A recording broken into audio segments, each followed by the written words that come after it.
but truly speaking, hardly ever anybody has faced this problem.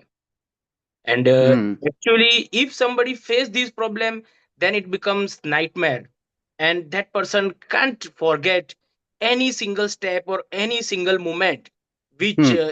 they have passed through during that Hmm. malignant hyperthermia. સાચી વાત Because છે. હા, જો આપણે એમ કહેવા જઈએ ને તો મેલિગ્નન્ટ હાઇપરથેર્મિયા એટલે એવી વાત આવે ને કે જ્યાં આગળ એનો કોઈ ઉપાય નથી. It is like hmm. That કે તમારે ડાયગ્નોઝ કરવાનું મેલિગ્નન્ટ હાઇપરથેર્મિયા અને આઉટકમ તો કંઈ આવવાનું નથી. હવે you are just hmm. Going to lose the patient. Hmm. તો આવા એક ટોપિક ઉપર આપણે વાત કરવાની છે. તો ISA, Indian society of anaesthesia Surat, અને સાથે હમ.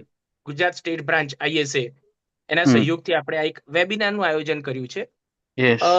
તો આના માટે સૌથી પહેલા તો આપણા પ્રેસિડેન્ટ દીપક મિસ્ત્રી સાહેબ, એમને હું વેલકમ કરીશ.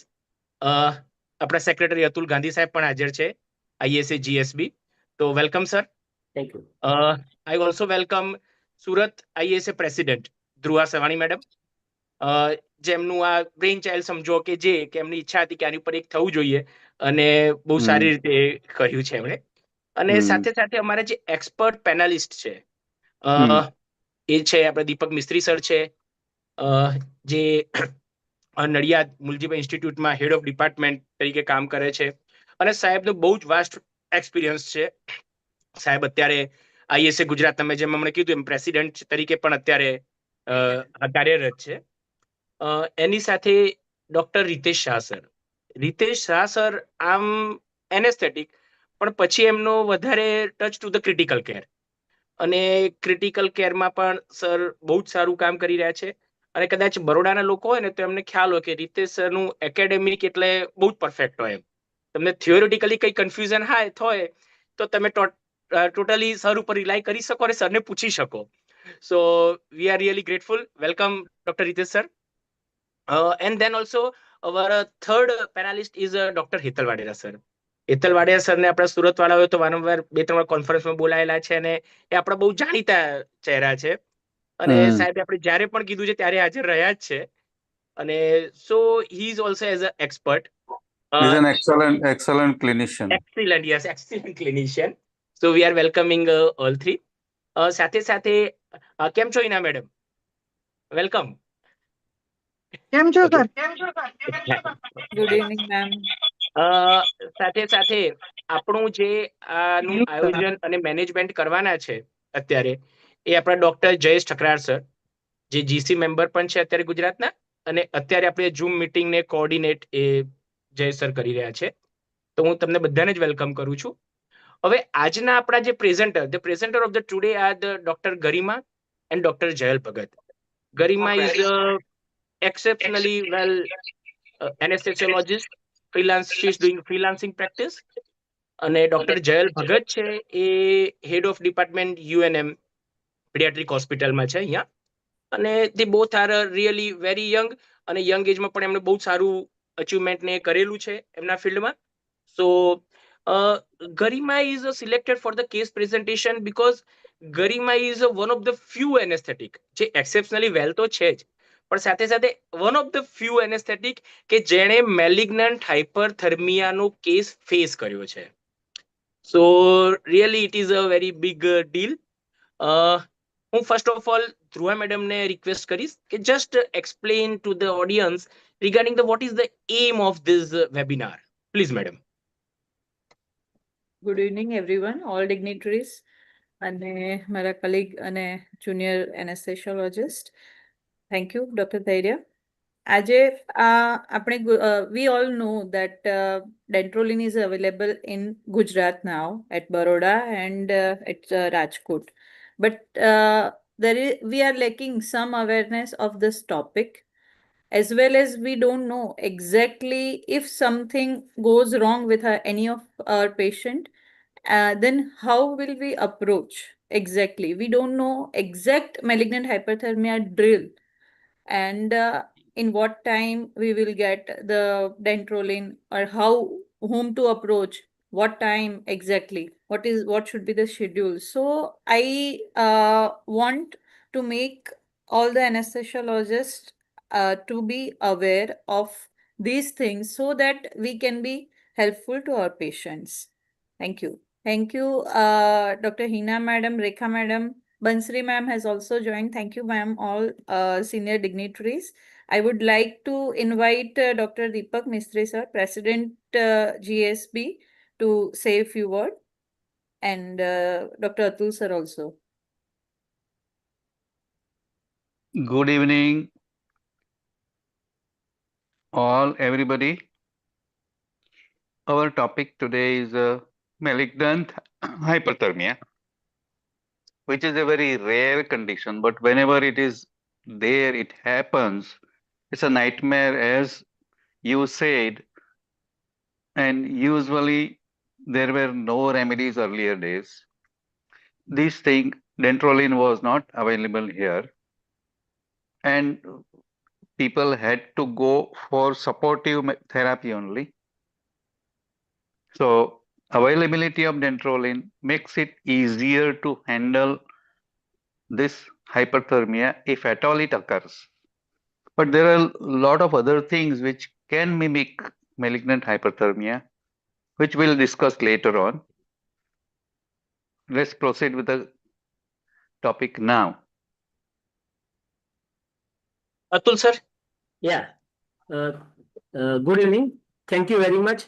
અને ખાસ તમે આ જે ઇનિશિયેટિવ કર્યું છે કે મેલિગ્નન્ટ હાઇપોથર્મિયાના ટોપિક અને વેબિનાર સિરીઝ ચાલુ કરવાની, તો thank you very much Surat team, ધૈર્ય પંડિત, ધ્રુવા સવાની, જયેશભાઈ અને અમારા જીએસબીના પ્રેસિડેન્ટ સર હિનાબેન, આપણા નેશનલ જીસી, આઈ થિંક રસેશભાઈ અત્યારે કદાચ જોઈન થશે. તો આ મુવમેન્ટ આપણે આગળ વધારે ચાલુ રહે અને આપણે ઓનલાઈન ટોપિક વધારે કરીએ એવી મારી આશા થશે. તમે લીડ સાથે આપણે દરેક સિટી બ્રાન્ચ કરે એવી આશા સાથે can continue programme. Thank you. Okay. So now we are just going to start. Before that, very humbly, I am requesting a few points regarding the webinar. If possible, keep your camera on so the speaker get motivated. Second thing is, until and unless you have nothing to say, please keep the mute button on, so that double sound and everything we can avoid. And if anybody has to ask any question to anybody, just raise the hand. We will definitely contact you and we will ask you to unmute and we can proceed smoothly. Okay. So now I am requesting Dr. Garima. Just please share your case presentation regarding the malignant hyperthermia.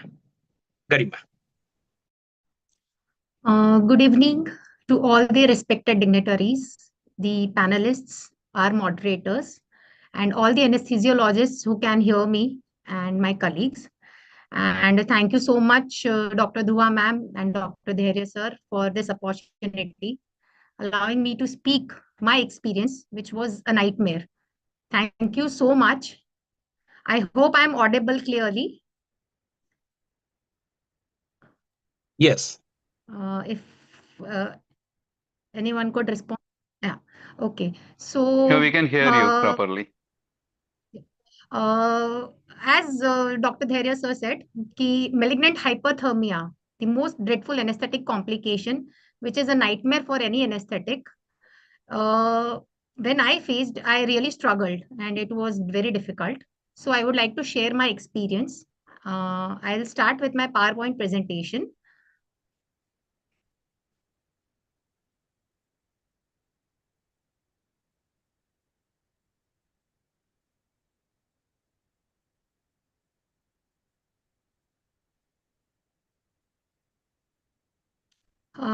Good evening. Myself, Dr. Garima Ladda. I'm a practicing consultant anesthesiologist, a freelancing anesthesiologist. I'll start my case presentation first.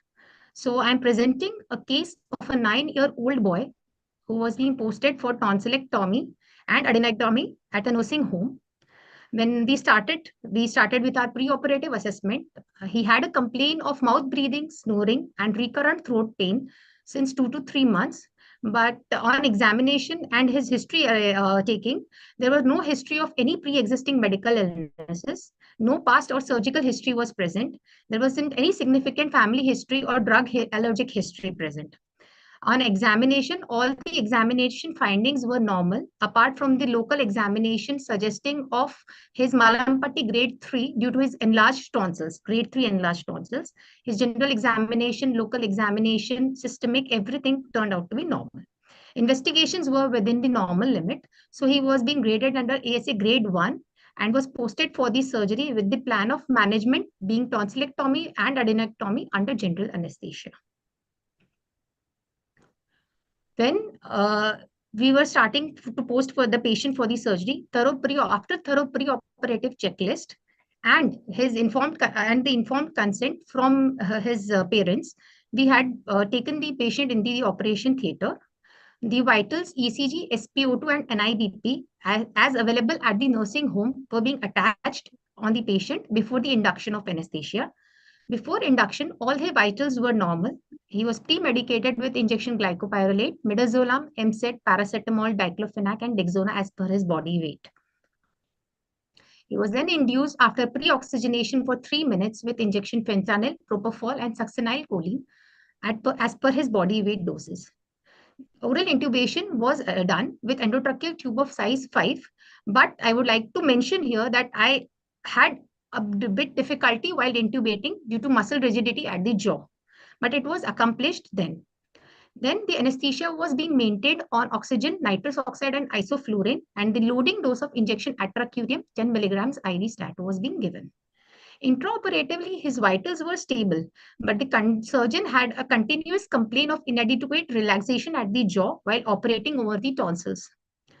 After this surgery completion, nearly taking 45 to 50 minutes, we had planned for the extubation as we normally do, and we waited for the recovery of the patient, which was being delayed by nearly 20 minutes.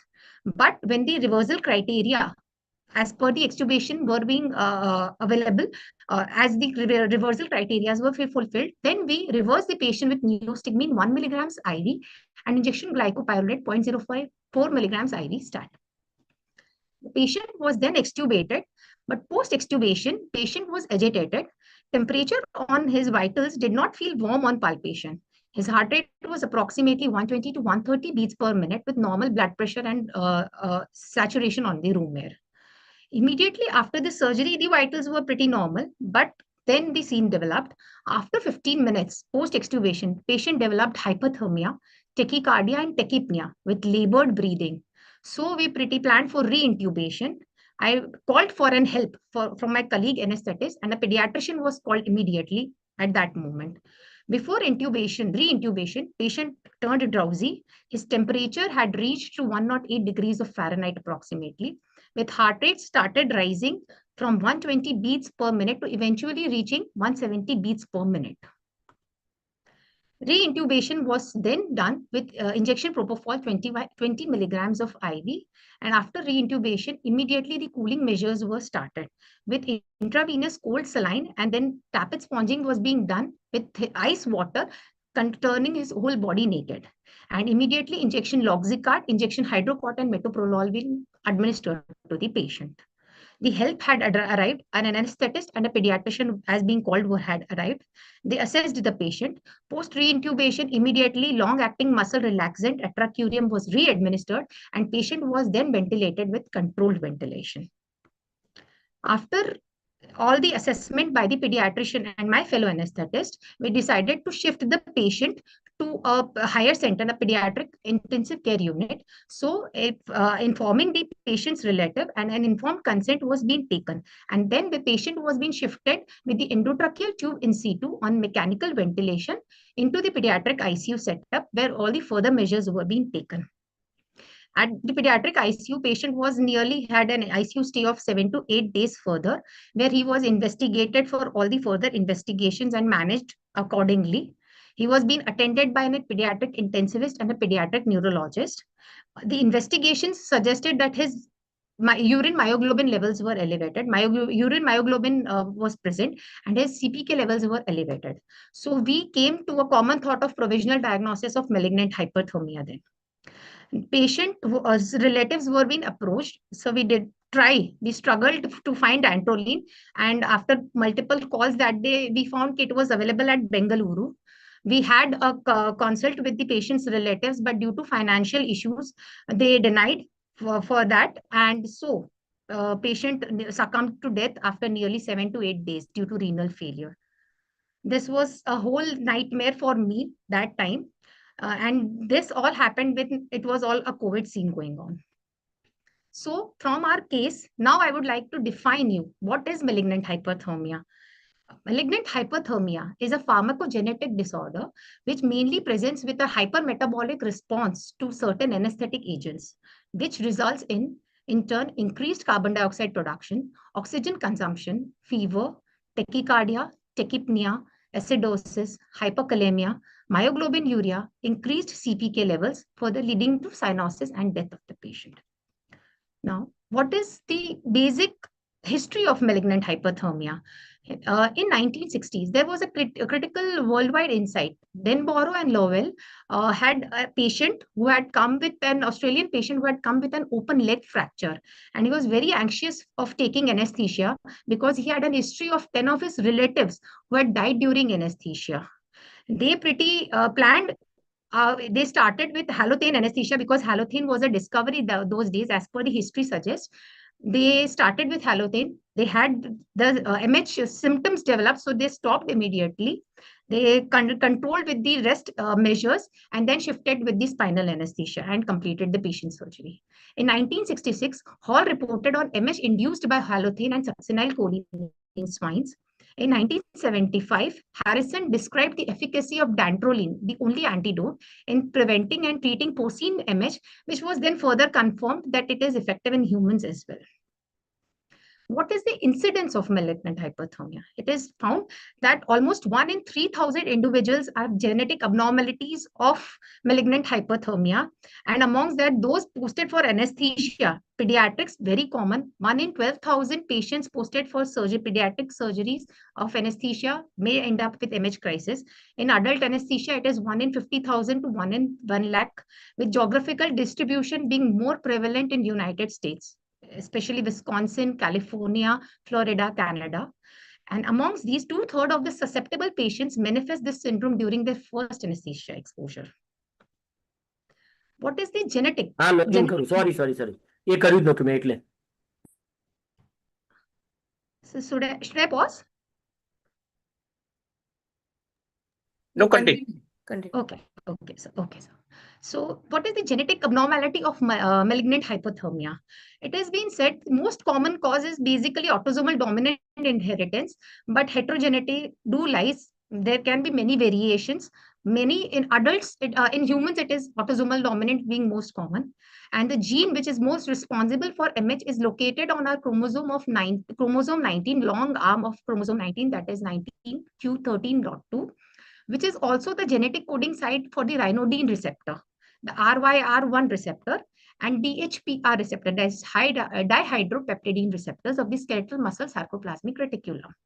The other less common genes involved are CACNA1S, which encode for the voltage-dependent calcium channel, and STAC3, involved in the muscle excitation contraction coupling.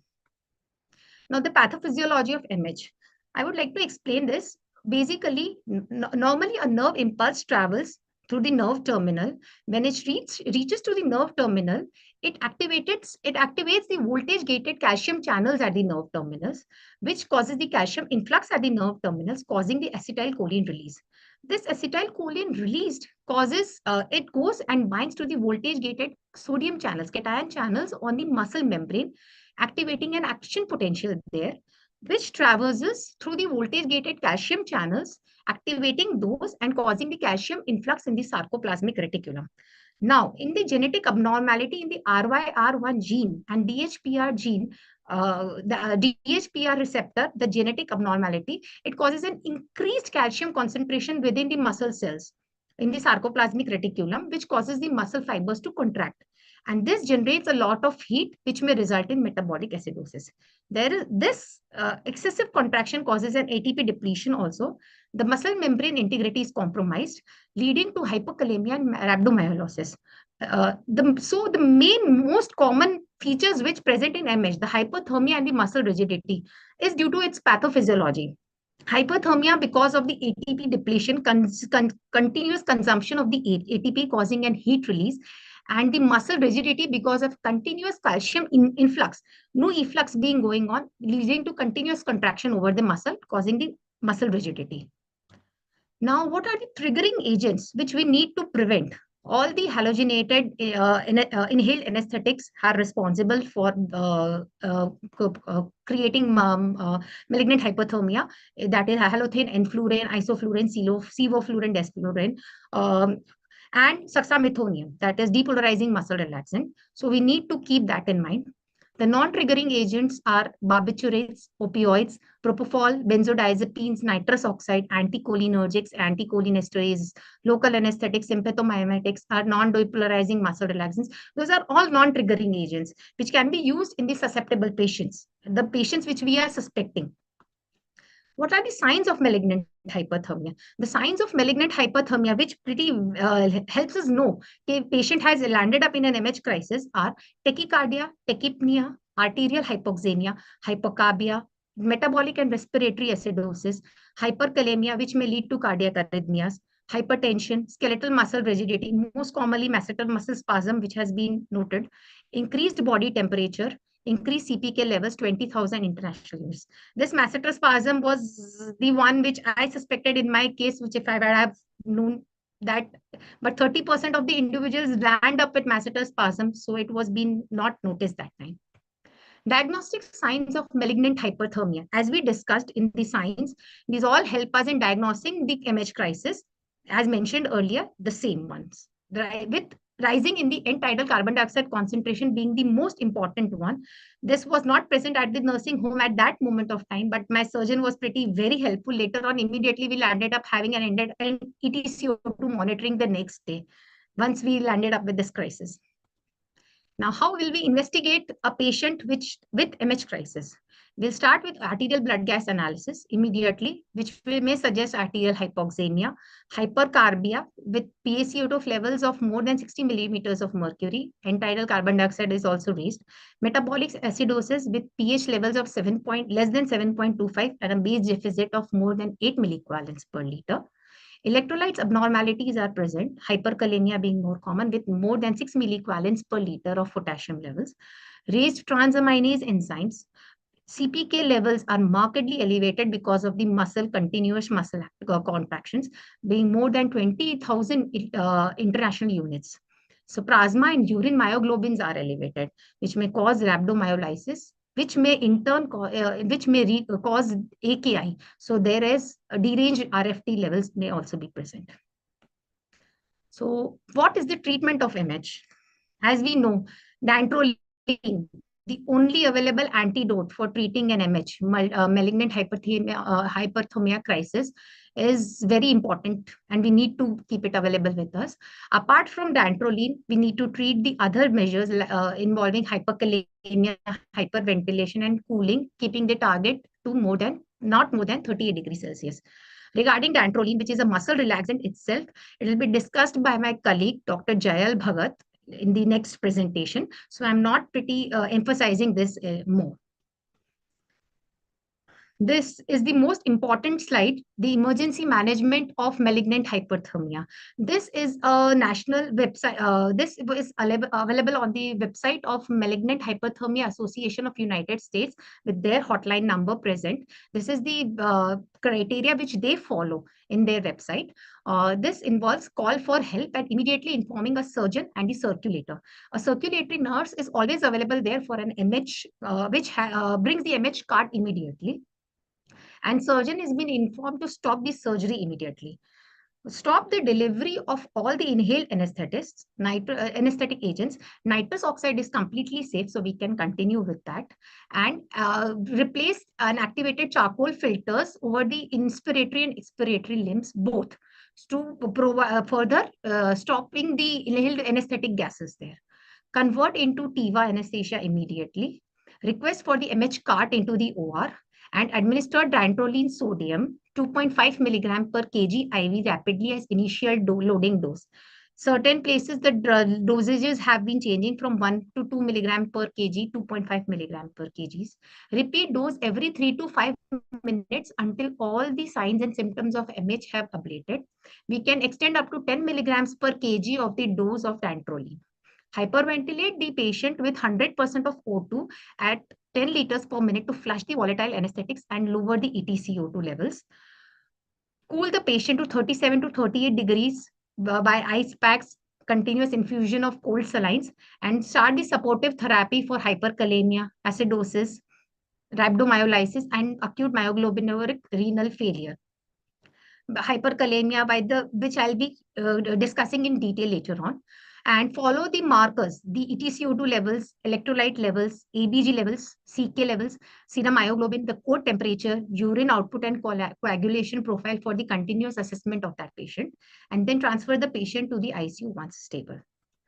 This is a flow chart explaining how can we proceed with the patient if he develops in the operation theater under general anesthesia, if has an unexplained high end-tidal carbon dioxide is observed on the patient, or the symptoms to suspect the malignant hyperthermia are present, which can be any kind of symptoms like tachycardia, tachypnea, unexplained high end-tidal carbon dioxide concentration, mesenteric spasm, as we have discussed earlier.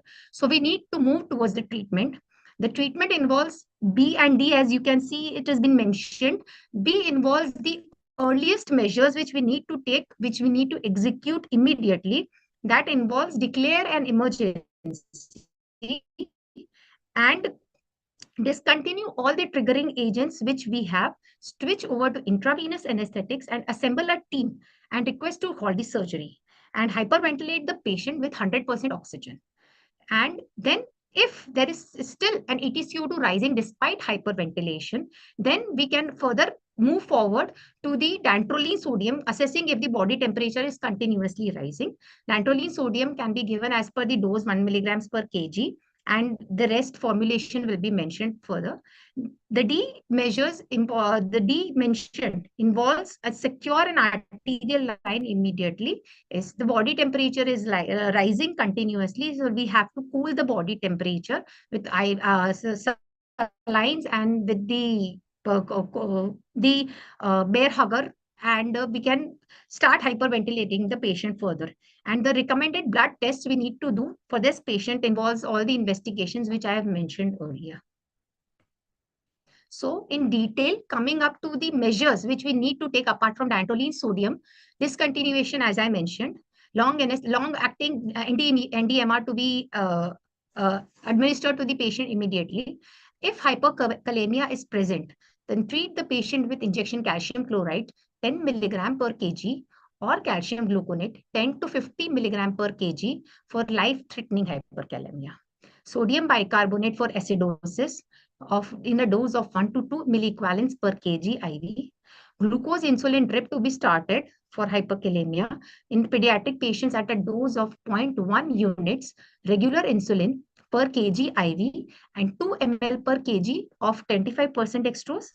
And for adult patients, 10 units regular insulin IV in 50 ml 50% dextrose.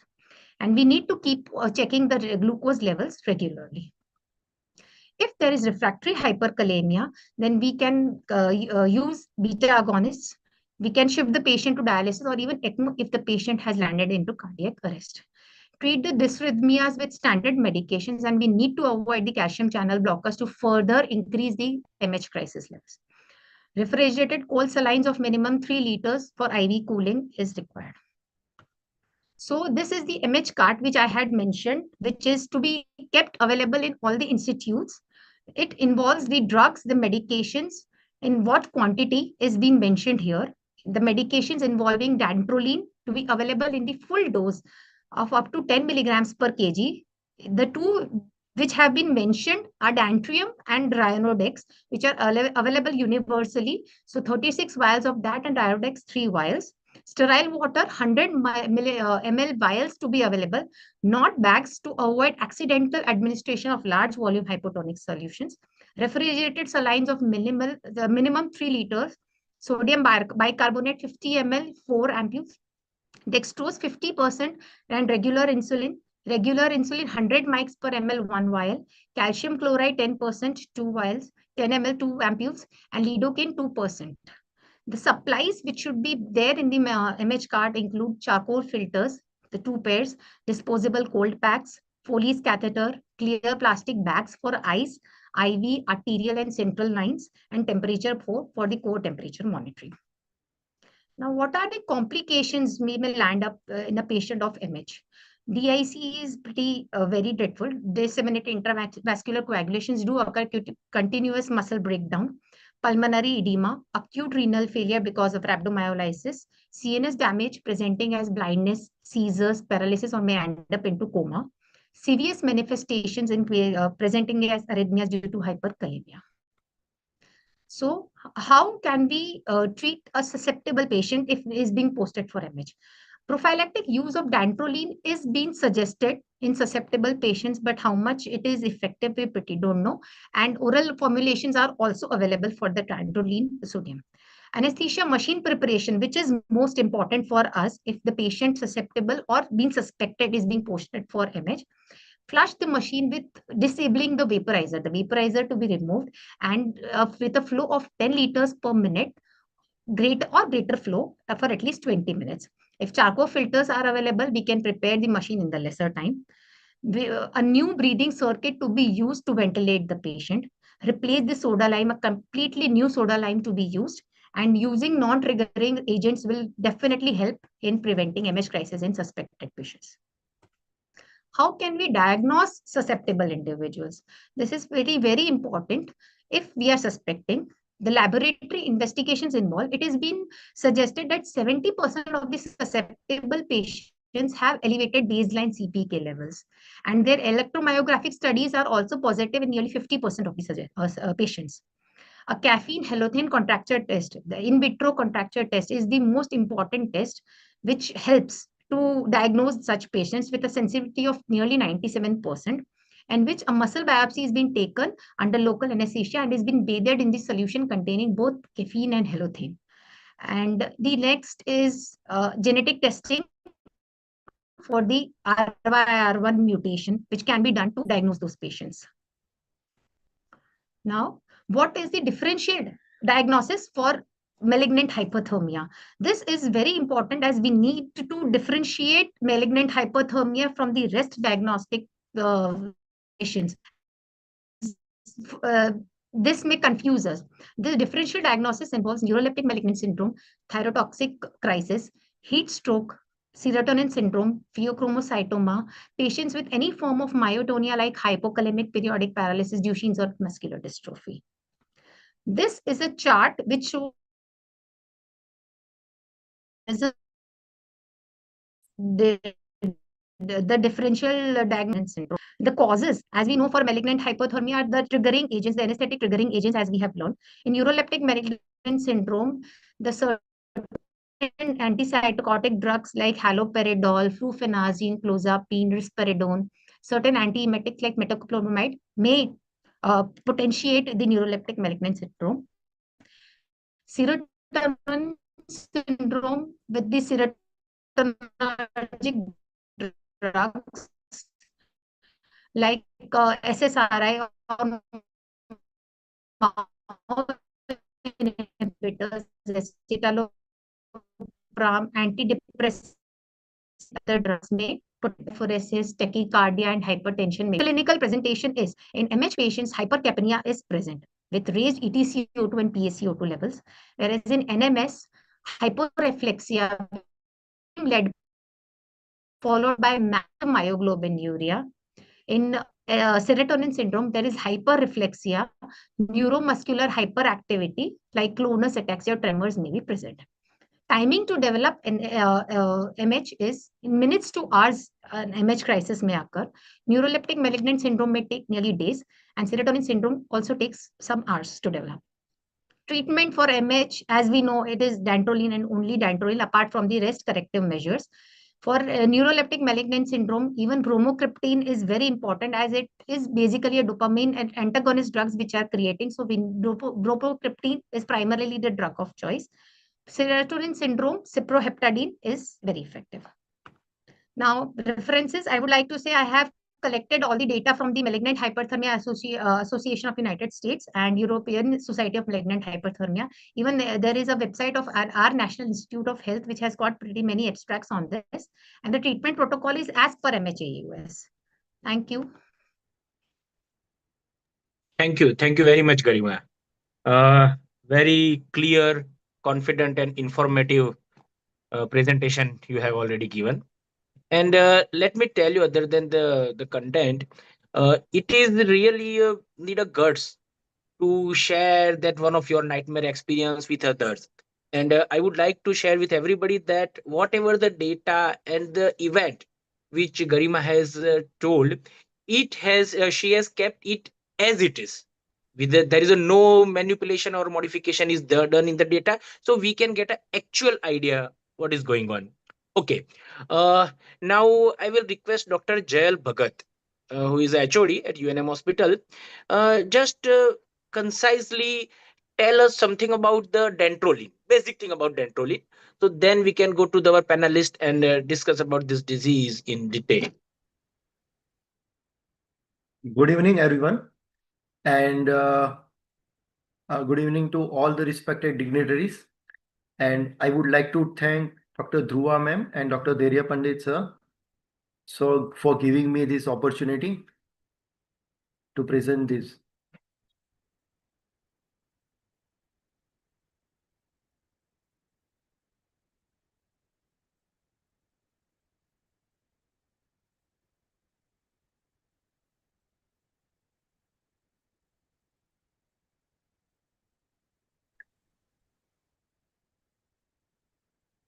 Am I audible to everyone? Now we can hear you. Continue. Okay. So, my name is Dr. Jayal Bhagat. I am the head of department at UNM Children Hospital, and today I am going to present about the pharmacology of the dentroline. So dentroline, as we know, it is a direct acting skeletal muscle relaxant. It acts on ryanodine receptor and it is the antagonist. The route, it can be given in an IV form and in an oral form. Mostly in absorption in an oral form, it is slow. The distribution, it is a highly protein bound, but not much of a CNS penetration. It is mainly metabolized in a hepatic, in a liver through microsomal enzymes, and it mainly excreted by the urine. The IV half-life is 4 to 8 hours. This is the structure of the dentroline with the hydantoin ring. So Dr. Garima has very well said about what you think, what are the vitals you will get when malignant hyperthermia occurs. Now I will get you to the molecular level, what happens there. So let's see how the mechanism of action works here. So when the triggering agent like succinylcholine or any volatile anesthetic, isoflurane, halothane is given, in case of a choline, it will activate the nicotinic acetylcholine receptors. So it acts on ionic channels, and through that it causes the sodium influx. Now, as we know that the sodium causes the depolarization and activates the sarcoplasmic reticulum. This sarcoplasmic reticulum will release the calcium. Now, where calcium will cause the excitation contraction coupling and ultimately lead to myofilament contraction, which further aggravate the situation, lead to the heat production. So that's why it causes the hyperthermia. Due to depletion of the ATP and consumption of the oxygen, there is an anaerobic metabolism which lead to metabolic acidosis, and further contraction, continued contraction, which lead to rigidity. So that's why we found rigidity, acidosis, and heat production in malignant hyperthermia. Now, the drug which can rescue us from this condition comes in a way. So the dentroline act on this RYR1 receptor and antagonize them and decrease the release of the calcium. So it will decrease the muscle contraction, and ultimately lead to muscle relaxation. So the body gets the time to get the cooling effect. So the uses, it is mainly, as we know, that is used in a malignant hyperthermia. Other than that, it is also used for the neuroleptic malignant syndrome. In oral tablet form, it is right now in a use for the chronic spasticity, which is found in multiple sclerosis, cerebral palsy, or spinal cord injuries. Experimentally, it is all right now we are using it in a MDMA toxicity caused hyperthermia to treat the arterial vasospasm in subarachnoid hemorrhage and some cases of Alzheimer's disorders. Now the dosing. So whenever you face the malignant hyperthermia case, you should give 2.5 milligram per IV immediately. And if the still symptom persists, 1 to 2.5 milligram per kg can be given subsequently. The cumulative dose as per some papers and guidelines is 10 milligram per kg. And after the taking care of the condition, the infusion should be given in 1 milligram per kg IV every 6 hours for 24 hours to prevent the recurrence. Now, there are some patients we have found that they are, through the family history, we know that they are they cause the malignant hyperthermia. So in that patient, we can give it prophylactically 2.5 milligram per kg IV over 1 minute and approximately 75 minutes before the surgery. So these are some comparisons and which are available in the United States according to MHAUS. There is a two form, Dentrium and Rivonto, which is found in a 20 milligram strength, whereas Rhinodex is of the 250 milligram strength. The diluent used in Dentrium and Rivonto is 60 ml. It is a very large volume. And mannitol content is 3 gram. Now, dentoline doesn't dilute easily with the saline, so that's why the mannitol has been added to them. The number of vials, as you can see in the slide, the used is 35. Whereas in Rhinodex, only 5 ml dilute volume is required. The mannitol content is also less in this. And the other differentiating thing that you see, that only 3 vials will be required for the Rhinodex. And you can see the cost. It's very costly, from the $6,000.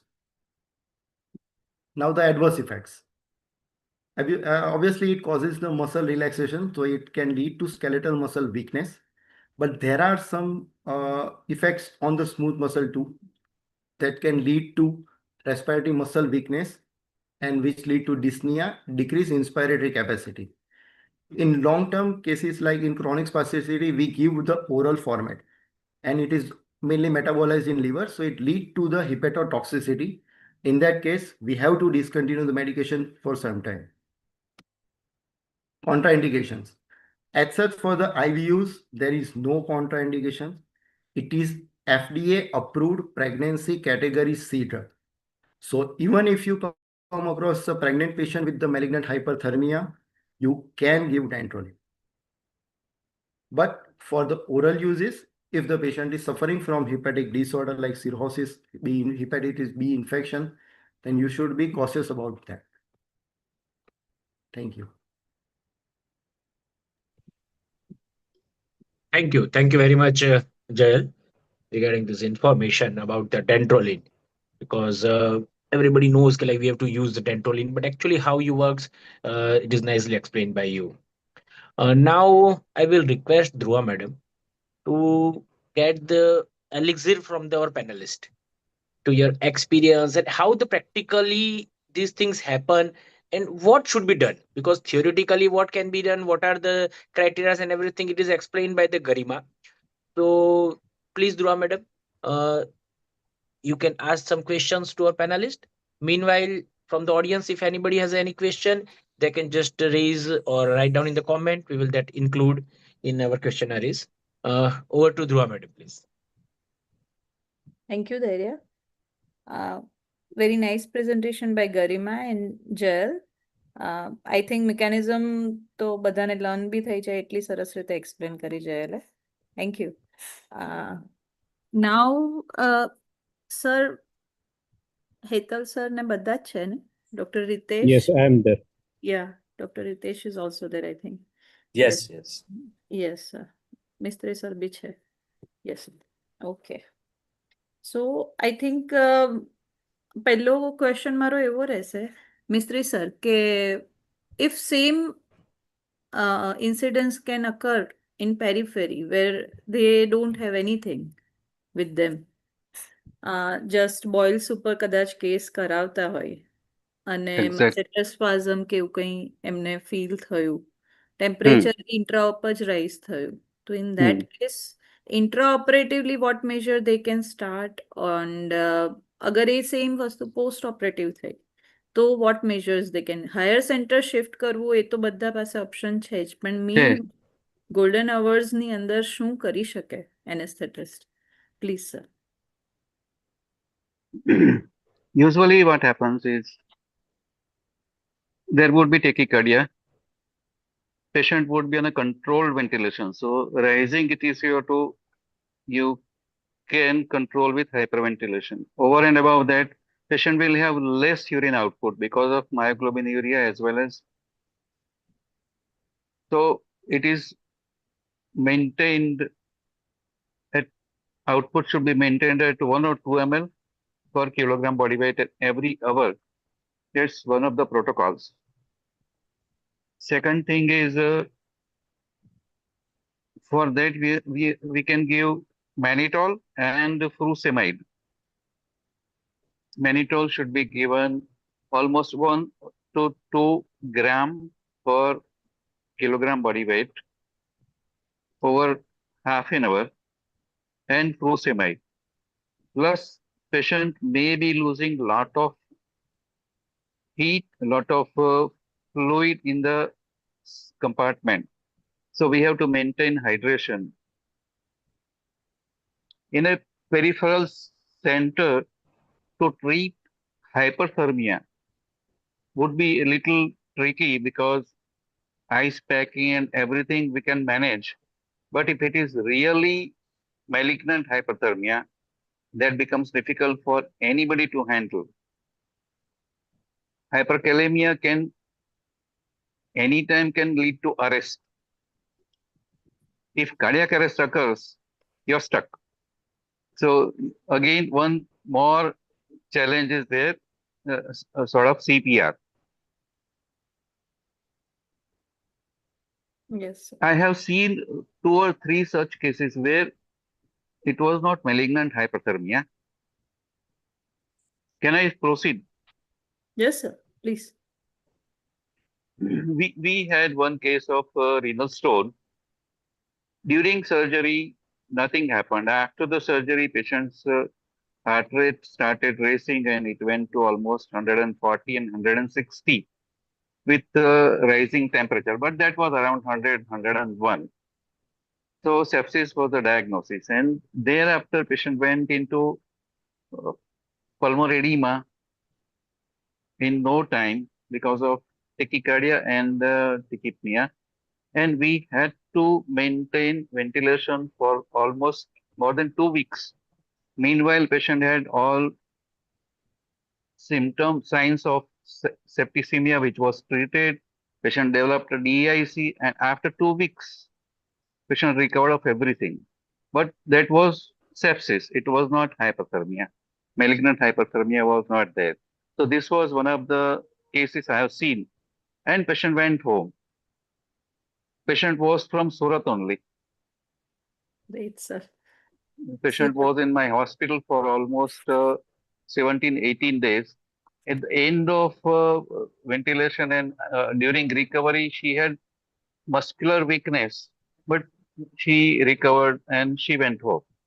She was a young lady around 35 years. Yes, sir.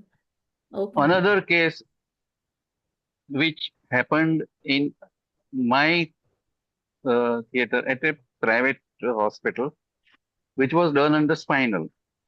And that patient had fracture shaft femur. He was a medico. Because patient was a medico, we had two anesthetists, me and my colleague, conducted under spinal. Everything was fine, perfectly all right. Doctor was around 50 years old. No comorbidities, nothing.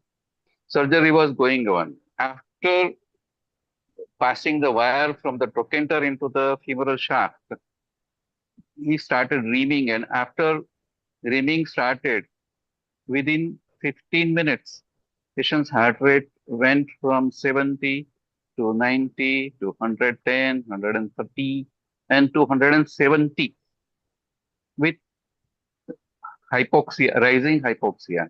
Saturation started dropping from 100. He was absolutely normal, but saturation dropped to almost 70 in another 10, 15 minutes. That patient had all investigations, including D-dimer, and which was very high. It was 2000. So it was, our diagnosis on that patient had temperature rise to almost 102 during surgery only. We completed surgery. Patient was conscious and nothing happened, but correction took a little time, almost 6 hours. But there was no hyperkalemia. There was no other muscle rigidity also. But this was sort of, it was not sepsis also. So our diagnosis was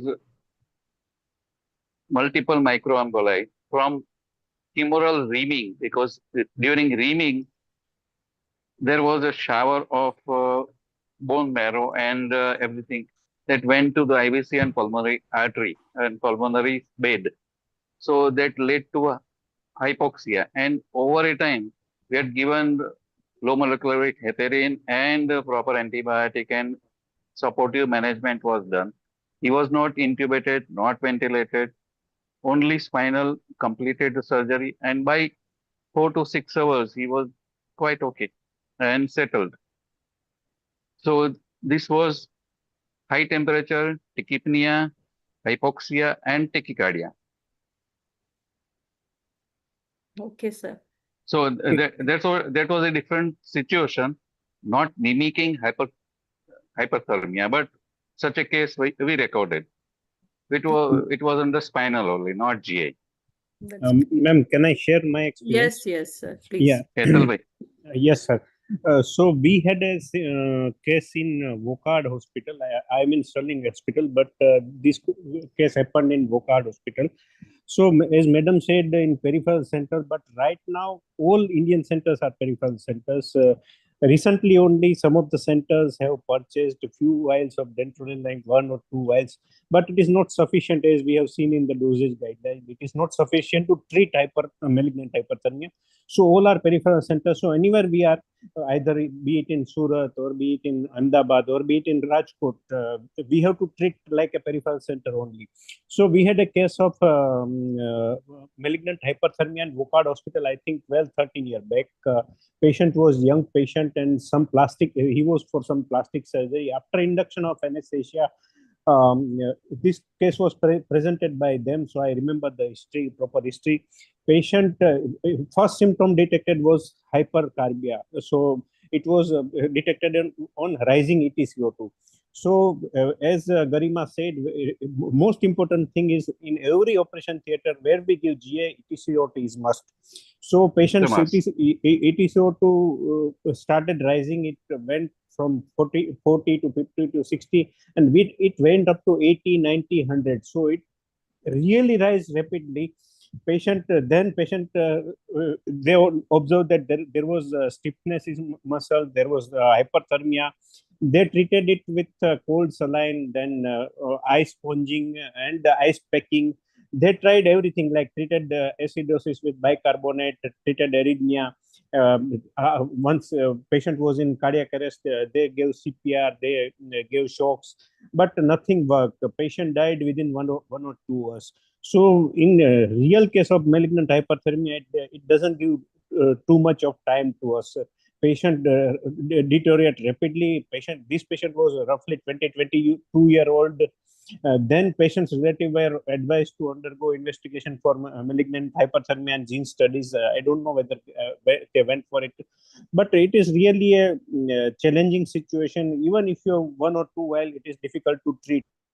1 or 2 vial, you can start treating the patient, but if you have 6 vial, then it is adequate dose. Like 6 vial is 720 milligram, and for 70 kg patient, it is adequate. As mentioned by Garima and Jal, that we require at least 10 milligram per kg. So we require 6 vial of dantrolene to completely treat the patient, and even after that, you require maintenance infusion or maintenance bolus doses for 24 to 48 hours. So no center in India have adequate dosages of dantrolene, so all are peripheral centers, in my opinion. Agree, sir. Agree. Dr. Ritesh, sir, you want to add Yes. on any this? No, I think the presentation is classical, but we need to keep our eyes open. There are very few cases that you miss. You know, this is one of the disease where you can't miss by and large because of its very obvious signs. Uh, yes, hyperthermia is little late, so don't rely on hyperthermia. And most important thing, the temperature sensors that we use, we use surface temperature, not even probe. We use thermometers, which are absolutely, I would say, not useful in measuring the rise of temperature. So in pediatric, we need to have tympanic or at least rectal temperature probes. So I would insist that don't rely on hyperthermia to diagnose malignant hyperthermia, because it is little late, and little means it may be few minutes to few hours also. You never know. There Yeah, are confounding factors. Yeah, there are confounding factors that people don't consider. The temperature of, inside operation theater, the deeper plane of anesthesia, the pre-surgery hydration level, pre-surgery maybe trauma patients, having lost a lot of this thing. So the baseline temperature might be low, and from that date it has to rise. So I insist, don't, again re-emphasizing, don't consider temperature as a criteria.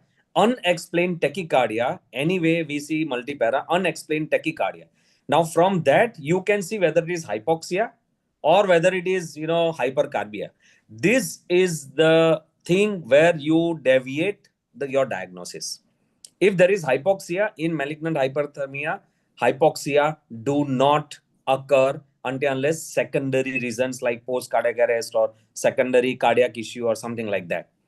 So if EtCO2 increases, anyway, we all are, experienced anesthesiologists. So don't think that we are hypoventilating patients. The books mention that rule out hypovent. How can we hypoventilate our patients? It's absolutely rubbish, I would say. So unexplained tachycardia and unexplained, even if 5 or 10 rise in EtCO2 that you think my lung compliance is right, think of that something is going wrong. And from that, you take up that, okay, which pathway it is going, maybe masseter spasm, maybe full rigidity, maybe hyporeflexia, maybe hyperreflexia. These all are on paper. If patient is anesthetized, how can we check hyporeflex and hyperreflexia? So what we get is unexplained tachycardia, and second most important thing, whether that patient is taking pathway of hypoxemia or hypercarbia. If hypercarbia, think of malignant hyperthermia. Why? Because to procure dantrolene is a mess. I would say it's a mess. And every few minutes, or one of the studies suggested that every 30 minutes delay in giving dantrolene increases mortality exponentially, right? And that mortality is not only because of hyperthermia, it is more because of the multi-organ and secondary complications that already discussed, that hyperkalemia and mixed acidosis. And again, if you don't understand anything, just get an EBG. Very few conditions again that can cause unexplained tachycardia, hypercarbia, and mixed acidosis, metabolic as well as respiratory. There are only 1, 2, 3, 4, 5 conditions where you get mixed acidosis. Whether it is poor perfusion related, you get metabolic acidosis, you never get hypercarbia. So forget about hypotension, forget about sepsis, forget about volume loss. If volume loss is there, it has to be metabolic alkalosis. It's called contraction alkalosis. So unexplained tachycardia, unexplained hypercarbia, get an ABG, think of malignant hyperthermia, yes, the mixed acidosis anyway takes time, but it doesn't take much time that we think. All right. So these three things, I think you can reasonably label. Even if you don't get rigidity or mesospasm occurs on 40 to 50% of the cases, and it is a subjective feeling. Yeah, agreed. There is no objectivity to it. So these three things are more objective, and we can take it from there and diagnose that, okay, this patient is heading for malignant hyperthermia and we need to procure dantrolene. That's what I would like to say. Yeah, I agree with Ritesh Bhai. I was going through literature and I found that in certain cases there was no rise in temperature and it was diagnosed as malignant hyperthermia with other measures. So there are chances that there is no rise in temperature, but if you find a rise in EtCO2 and if you find tachycardia and arrhythmias, then you have to think of malignant hyperthermia.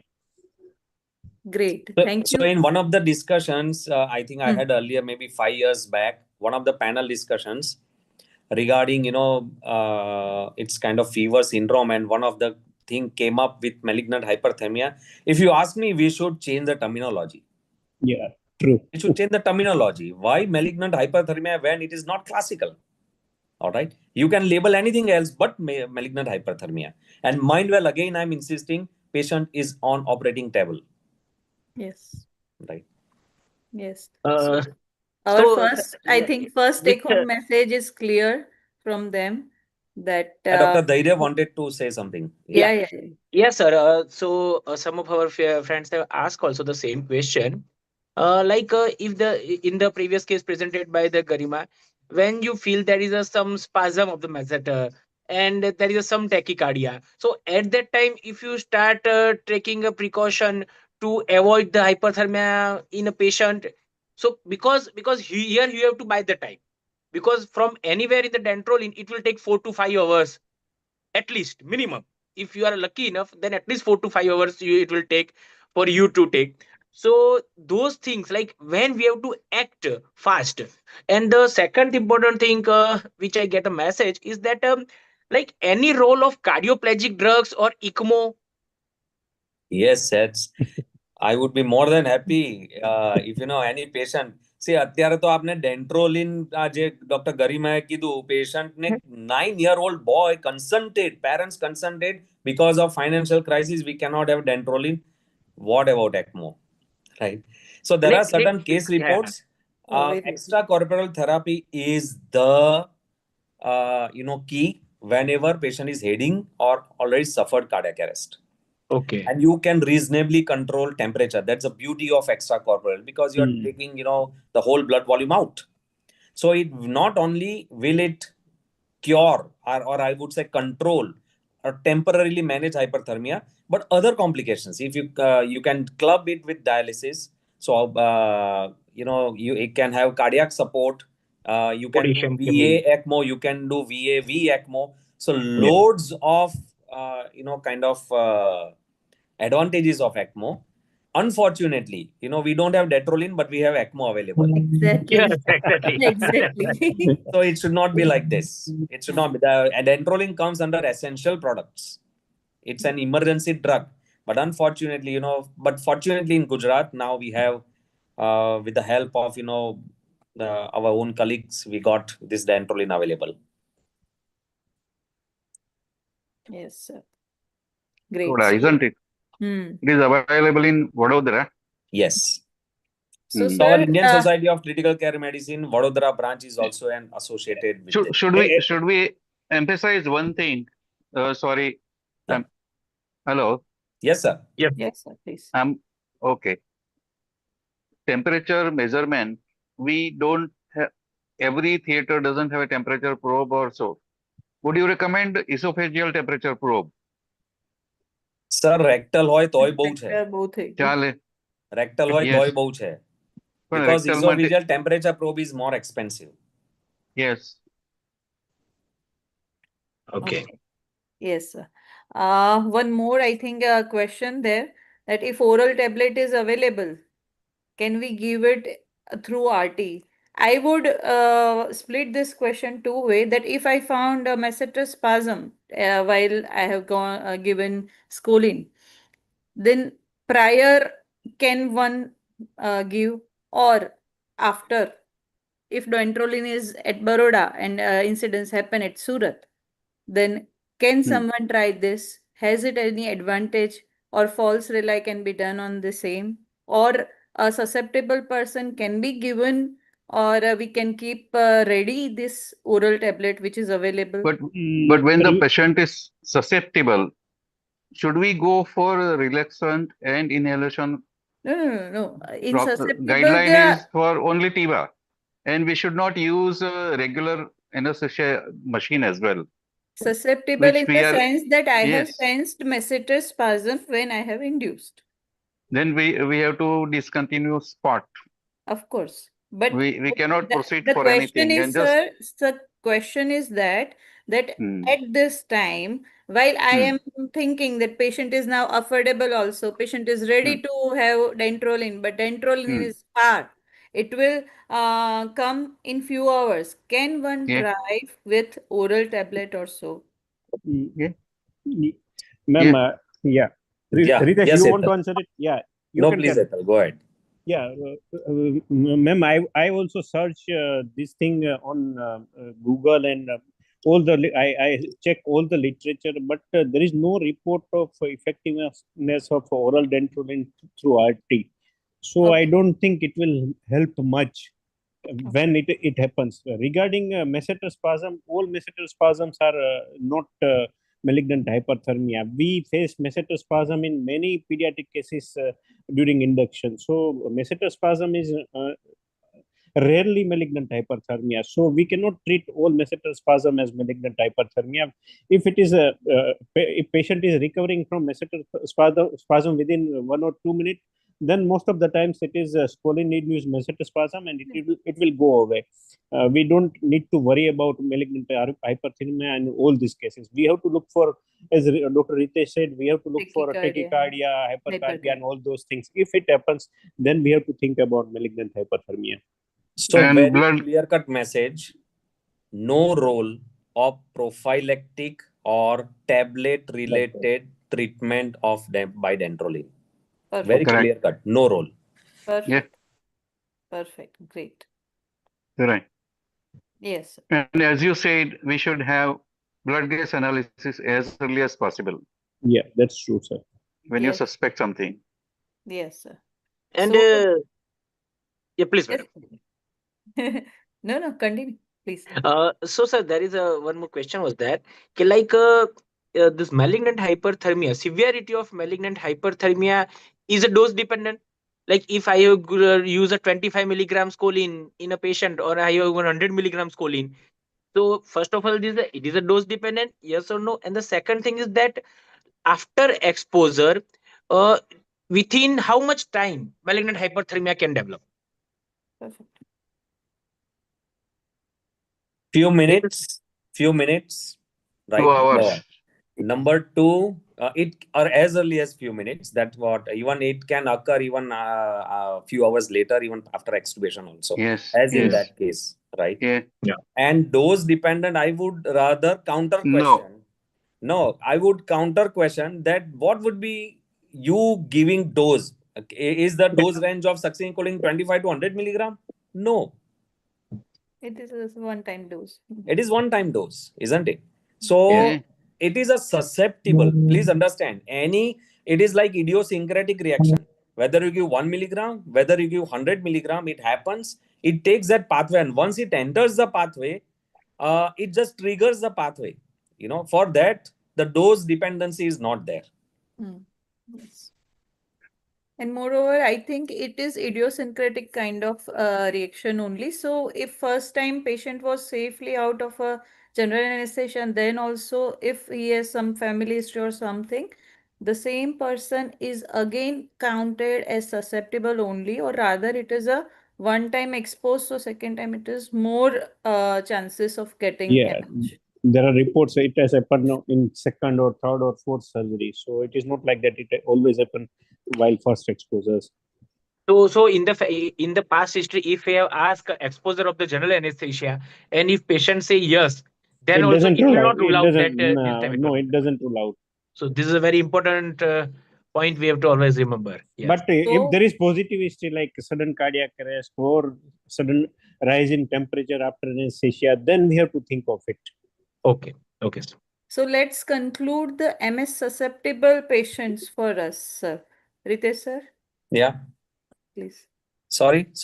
What's the question? Can we define or can we give message to the audience that which patients should be considered as MH susceptible? All.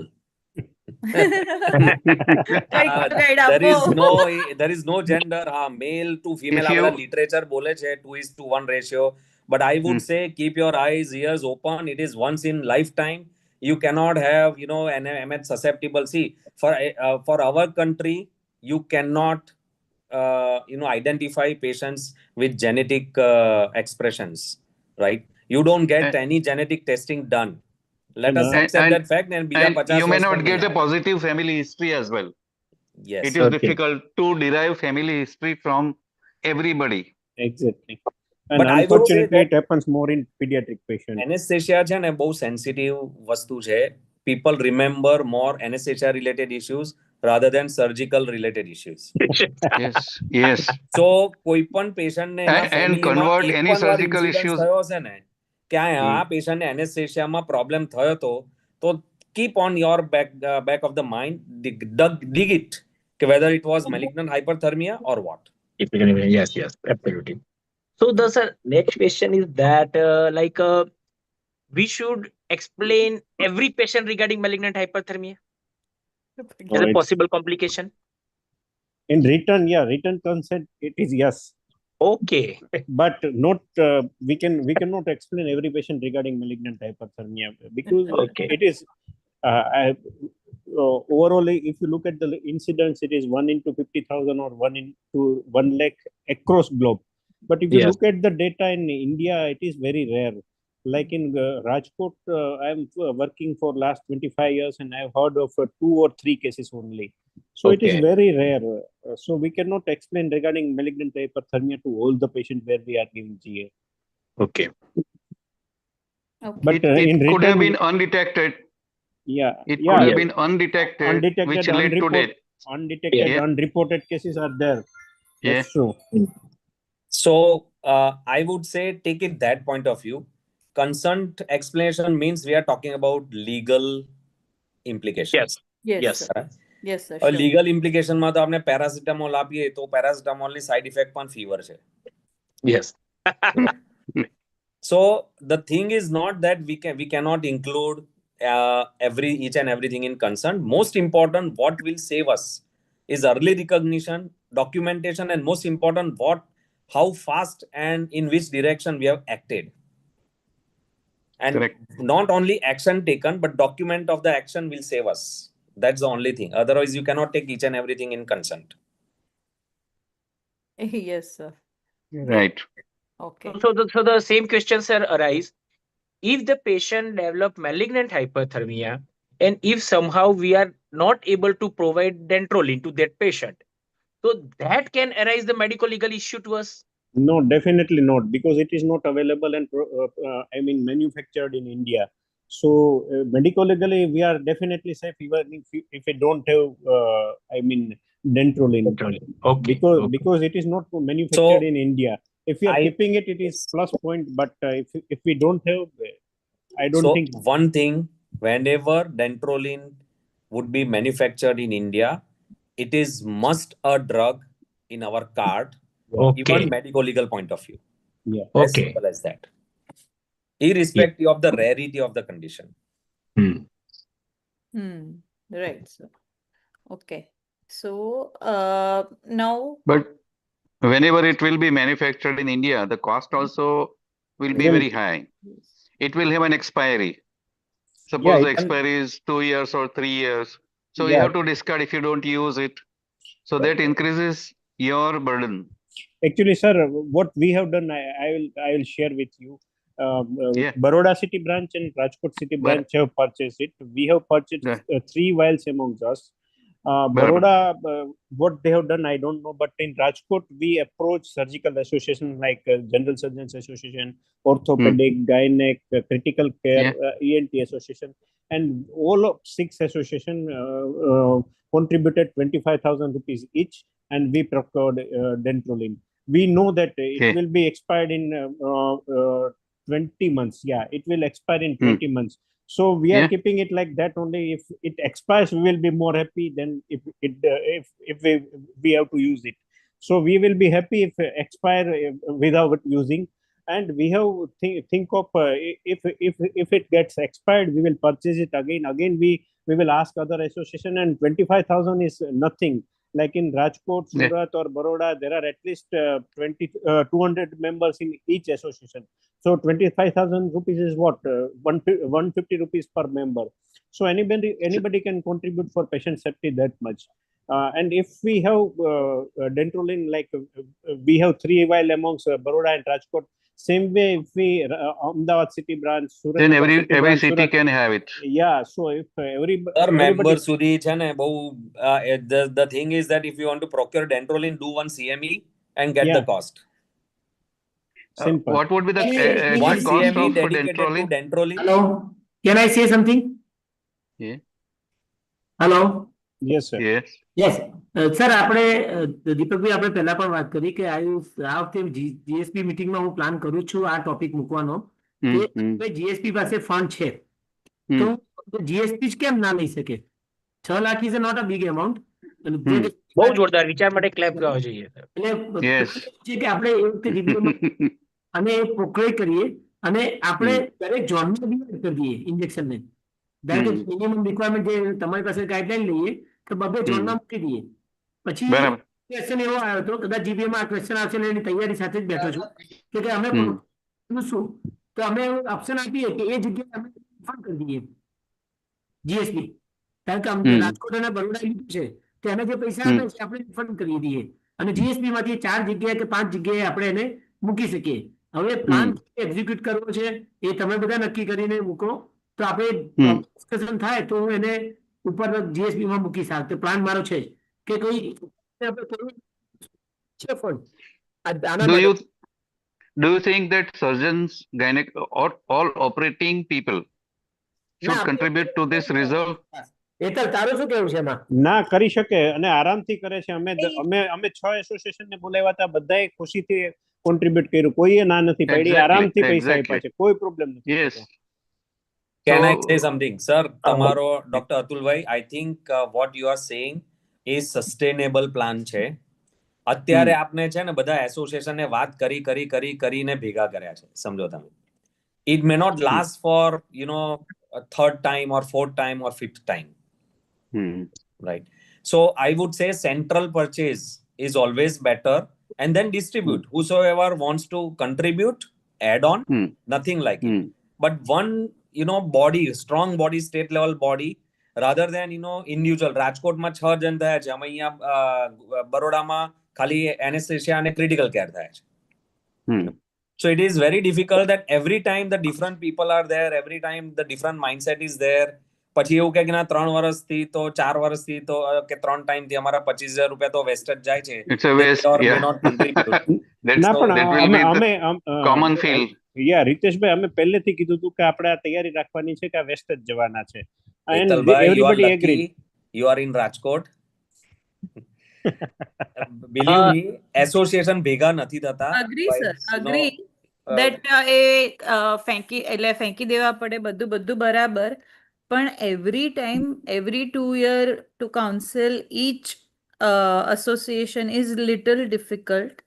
Every time same response નથી પણ ના મળે એવું પણ બની શકે. હવે મારે એક જ વસ્તુ સમજવી છે કે આપણે ધારો કે જીએસબી એપ્રુવ કર્યું, આ બધું જ વસ્તુ જીએસબી માં એપ્રુવ થયા પહેલા તો આપણે કરવાનું જ નથી. જીએસબી માં એપ્રુવ થયું તો મને એને પ્રોપર ગાઈડલાઈન કરવી છે. તો તમે મને પ્રોપર ગાઈડલાઈન આપો કે આપણે 4 કે 5 ઝોન કરીએ તો કઈ જગ્યાએ અવેલેબલ કરી શકાય કે જેથી 2 કલાક કે 3 કલાકમાં એના બીજા 2 એમ્પ્યુલ એને મળી જાય. પ્લાન એ છે મારો. સર તો રાજકોટ અને બરોડા બંને પરચેસ કર્યા છે. સો my question two both of you that storage, how you can porter it, then in what time or what mode of transportation you have thought. If someone asks, time taken is okay, that person will count. that in this much time this can arrive. But have you thought of it or anything in your mind? Hello. Yes, sir. Ma'am actually I was disconnected. શું question હતું મને સમજાણું નહીં. કે suppose કે સુરત, વાપી કે નવસારી જરૂર પડે છે, વી આસ્ક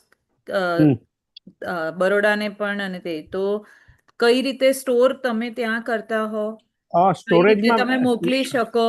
મેડમ અને સ્ટોરેજમાં એકચ્યુઅલી છે ને પ્રોબ્લેમ નથી કે એમાં કઈ ફ્રીઝમાં રાખવાની કે જરૂર નથી. રૂમ એવું નથી. ટેમ્પરેચર પર, હા, રૂમ ટેમ્પરેચર પર રાખો તો પણ પ્રોબ્લેમ નથી.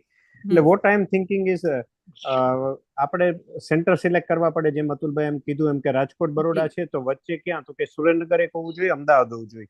4 સેન્ટર થી આવી રીતે સુરત અને સુરત બરોડા વચ્ચે એક સેન્ટર વધારાનું કરવું પડે, જેથી કરીને આપણે ટ્રાન્સપોર્ટેશનમાં 2 કલાક એટલીસ્ટ એક વાઇલ મળતો રહી. આમ છે ને, જો ગણીએ ને સાહેબ, તો Baroda Ahmedabad is 1.5 hour only. યા બરોડા તો to હું તમને Surat કહું ને is કે at present 5 hours. four place Surat, હા. બરોડા, અમદાવાદ અને રાજકોટ. જી. સો કોઈ પણ ડિરેક્શન માં છે ને, one after the other there will be જઈ 2 શકે. hours gap, right? એટલે બહુ વાંધો નહીં આવે. ના, પછી રાજકોટ, પછી ભાવનગર ને જામનગર નું શું? કારણ કે એ બહુ જ દૂર છે. ના, જામનગર એટલે એ જેટલા સેન્ટર્સ, જેટલા આપણી પાસે વાયલ્સ હોય એ પ્રમાણે આપણે ડિસ્ટ્રીબ્યુટ હા, કરાય. એવું કંઈક એટલે પ્લાન કરીએ. તમે આમાં એક પહેલી 2 એમ્પ્યુલ આપ્યા પછી કેટલો ટાઈમ જાય છે તમારે આપવા જોઈએ? આઈડિયલી તો અતુલભાઈ 6 વાઇલ આપણી પાસે હોવા જોઈએ. આઈડિયલ ટ્રીટમેન્ટ માટે 6 વાઇલ મિનિમમ આપણી પાસે હોવા હા. જોઈએ. પણ 6 વાઇલ રાખવા તો કોઈને પોસાશે નહીં, કારણ કે 6 બરાબર. લાખ રૂપિયા થઈ જાય. હા, હા, હા. એટલે આપણે એવું જ કરવું પડે કે 1 વાઇલ થી વી સ્ટાર્ટ, અને પછી આપણને બાકીના વાઇલ 1 by 1 આવતા રહે, ત્યાં સુધી આપણે સપોર્ટિવ ટ્રીટમેન્ટ આપતા રહીએ. આઈડિયલી હું કહું તો 2 વાઇલ હોય તો વધુ સારું પડે. તો એવું વિચારી શકાય કે જે સ્ટેટ આપણી બોડી છે એ 6 વાઇલ લઈને બાકીના જે સેન્ટરમાં મૂકીએ છે એક વાઇલ સેન્ટરે પોતે પરચેસ કરવાનું. તો 2 વાઇલ હોય તો ઘણી સેફટી વધી જાય કે એટલીસ્ટ તમારે 5 મિલીગ્રામ પર કેજી જેટલું ડોઝ અપાઈ જાય. મેક્સિમમ ડોઝ 10 મિલીગ્રામ પર કેજી છે. એટલે મારી દ્રષ્ટિએ જો 6 વાઇલ સેન્ટરમાં રાખીએ અને 6 વાઇલ આવી રીતે કરીએ કે દરેક જગ્યાએ, તો 2 વાઇલ થઈ જાય તો વધારે ઈઝી પડે. 1 વાઇલ કદાચ ઓછો પડે મોટા ભાગના પેશન્ટને. બરાબર. 2 વાઇલ તો જોઈએ.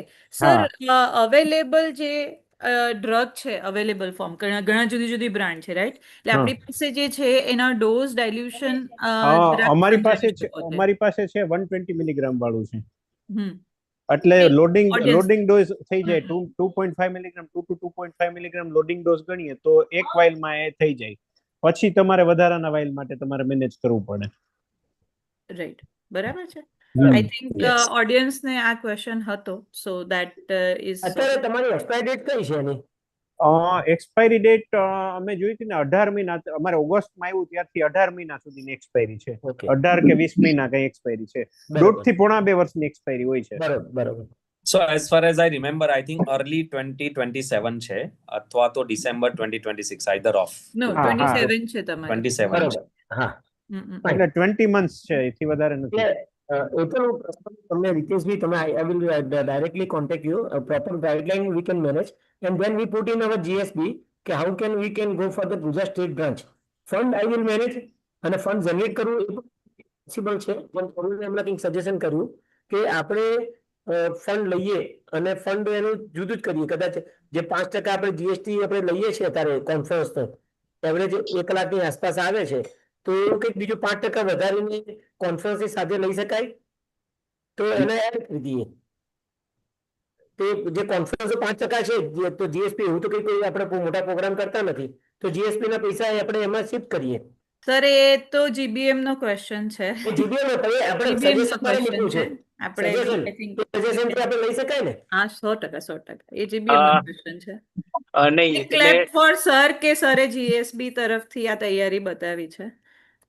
ઓકે, આપણો આજે ડેન્ટોલિનો પાર્કિન્સનનો જે ક્વેશ્ચન છે એને હું એક વાત સાથે જસ્ટ કન્ક્લુડ કરવા માંગુ કે like if being a anesthetic આપણે એકવાર ઇનિશિયેટિવ લઈએ and for the 1 dose if we arrange, so જ્યારે એની એક્સપાયરી આવે અને આપણે એને થોડું હાઇલાઇટ કર્યું હોય સોશિયલ મીડિયામાં, તો when the expiry comes in our city we can contact our trust hospitals with a big name hospital as a 5 to 6 hospital to contact them and ask them to just deposit one vial.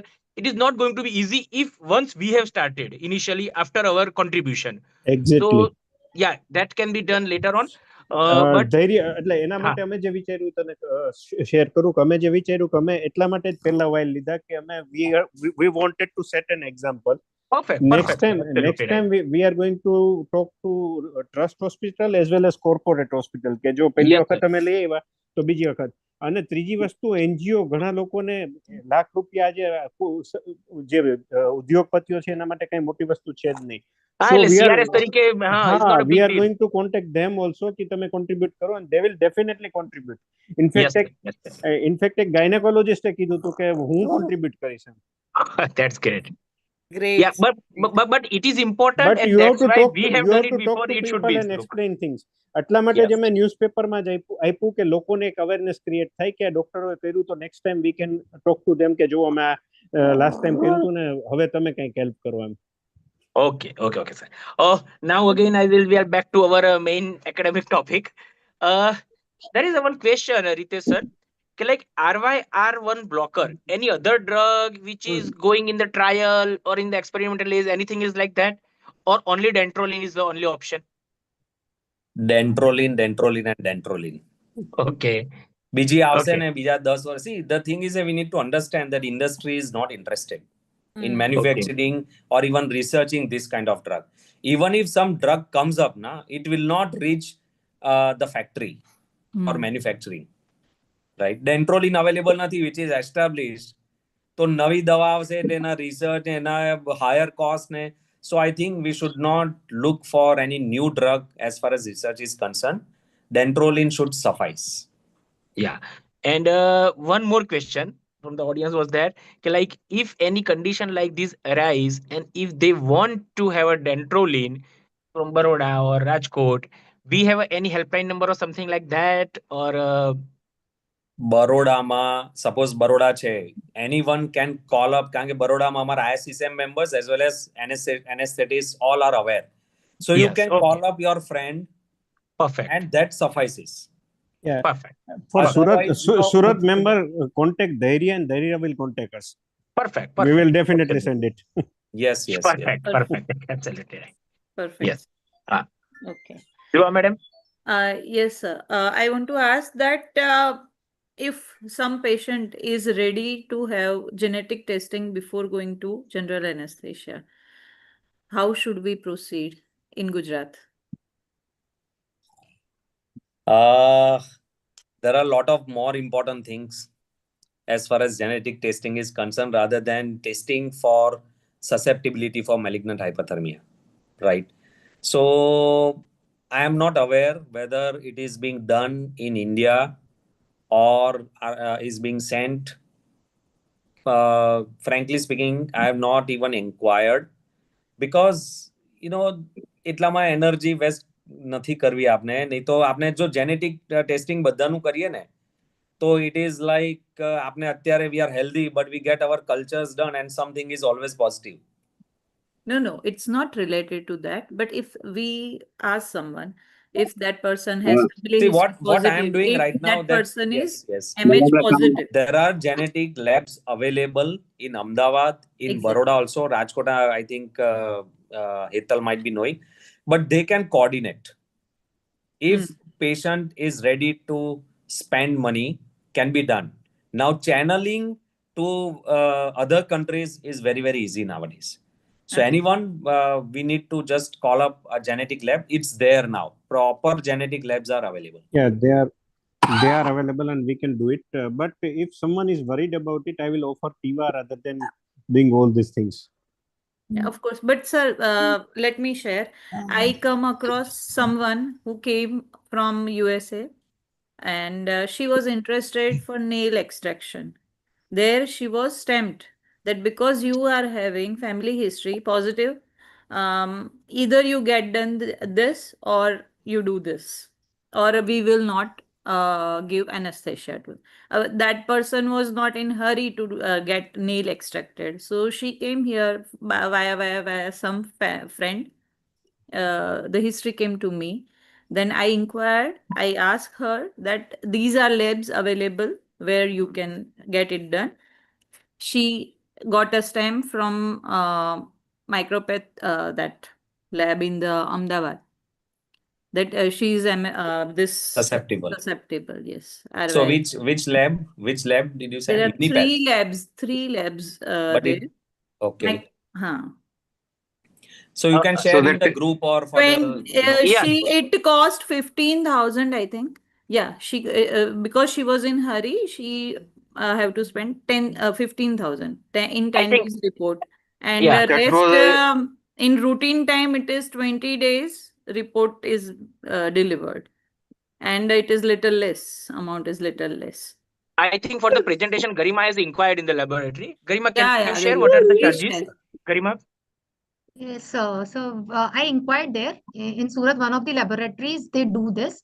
They've got whole exonal sequencing and rapid exonal sequencing done for this RYR1 mutation. The whole exonal sequencing nearly takes 25 days for the reports, and it charges nearly more than 25,000 for the report, whereas rapid exonal sequencing takes nearly 10 days, but the charges are almost double. So it is like if the patient has landed in crisis, we can just get it investigated if the family wants to know whether we are susceptible or not. Rest, it will not take any importance for the patient's treatment, or it will not change the outcome for the patient. Yeah. So actually, we are considering some patient who is having a malignant hyperthermia. We are not able to save that patient. Patient is going. So at least that patients can be done for the genetic testing. So their family can be know that there's the cause can be other than malignant hyperthermia, So and we are not less such susceptible. catastrophe can occur, and Okay. Okay. yeah. Okay. Okay. Anything else you want to share, sir? Mystery, sir? again and again, one most important thing is that coming to a diagnosis of or suspect ongoing malignant hyperthermia or that condition is very important, because if it is diagnosed in time, a false diagnosis will lead to false injection of dantrolene. That also can happen. Ritesh bhai? Yes, I think majority of the things are discussed well in depth. So early diagnosis, keep good, early clinical suspicion and act fast. Now we have Yeah. dantrolene, so we have our weapons in hand. So we are more confident to manage this condition. One Yes. last question from me, that if we are suspecting fully that this is a malignant hyperthermia and dantrolene is coming, it is on the way, but patient is alive, still patient is alive, but very rigid, or a kind of, is there any criteria that in these conditions now we can lose hope and we should not give dantrolene, though it is in our hand, or it is not like that? Till patient is not in cardiac arrest, we have to try Hello. dantrolene. Great. Okay, sir.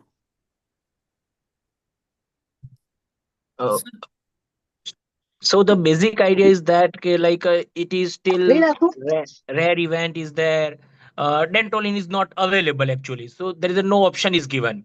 Tomorrow, if the patient in the Rajkot or Baroda or somewhere has this issue and they provide a dantrolene and patient is saved.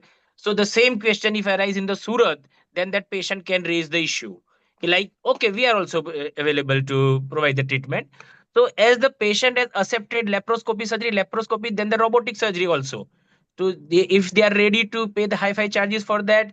So I don't think if there is a awareness proper created among the, first of all, the doctors or professionals, then the hospitals, and then definitely to the patients, then with some minimal charges from the patient, we can add on and can be contributed toward the dantrolene or anything, and we can make anesthesia really absolutely safe in the future. So I thank you very much, everybody. If there is a still in the audience, if anybody want to say something or have any question, please raise your hand. We are very One thankful question for to Dr. Jayal bhai. One Yes, question to Dr. Jayal bhai. Yes, sir. Can I ask you a question? Yes, sir. Please, sir. Is there any other medication which can be given till we are waiting for dantrolene? For malignant Dr. Jayal hyperthermia. bhai. Yes, Yes. sir. Yeah. if you suspect malignant hyperthermia, you would discontinue everything and continue ventilating. Dantrolene may take time. It may take 1 hour, 2 hours, 4 hours. During that period, can we go for something? All supportive medications would be given, controlling hyperkalemia, controlling acidosis, controlling other things, urine output, renal function, everything we can do. But anything else can be done.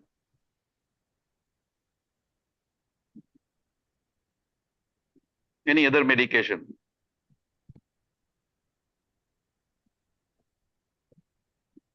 Dr. Jayal, you would like. Yeah. So I don't, other than dantrolene, there would be only we can give is a supportive treatment. For Supportive putting- treatment, of course, Calcium. whatever we have mentioned, we will continue, like ice packing, this thing, that thing, everything. All supportive things will be continued. But any other medication, because we have to wait for hours together. It may be 2 hours, it may be 4 hours. Can I? Yeah. Can I say, sir? And- Can I say? Yeah, anything, Sir, whatever. see, treatment principles are only three. One, removal Yes. of the offending agent. Number two Exactly. is dantrolene. And number three is treatment of the complications. Now, Yes. if dantrolene is not available, the first and third we need to continue. There is no Yes, fourth thing. exactly. So, like just now in the chat box, Poonam Godke madam, he's like a really good academician. She has just note down very well. Like you can just give magnesium, although absolute treatment is a dantrolene, no option about it that.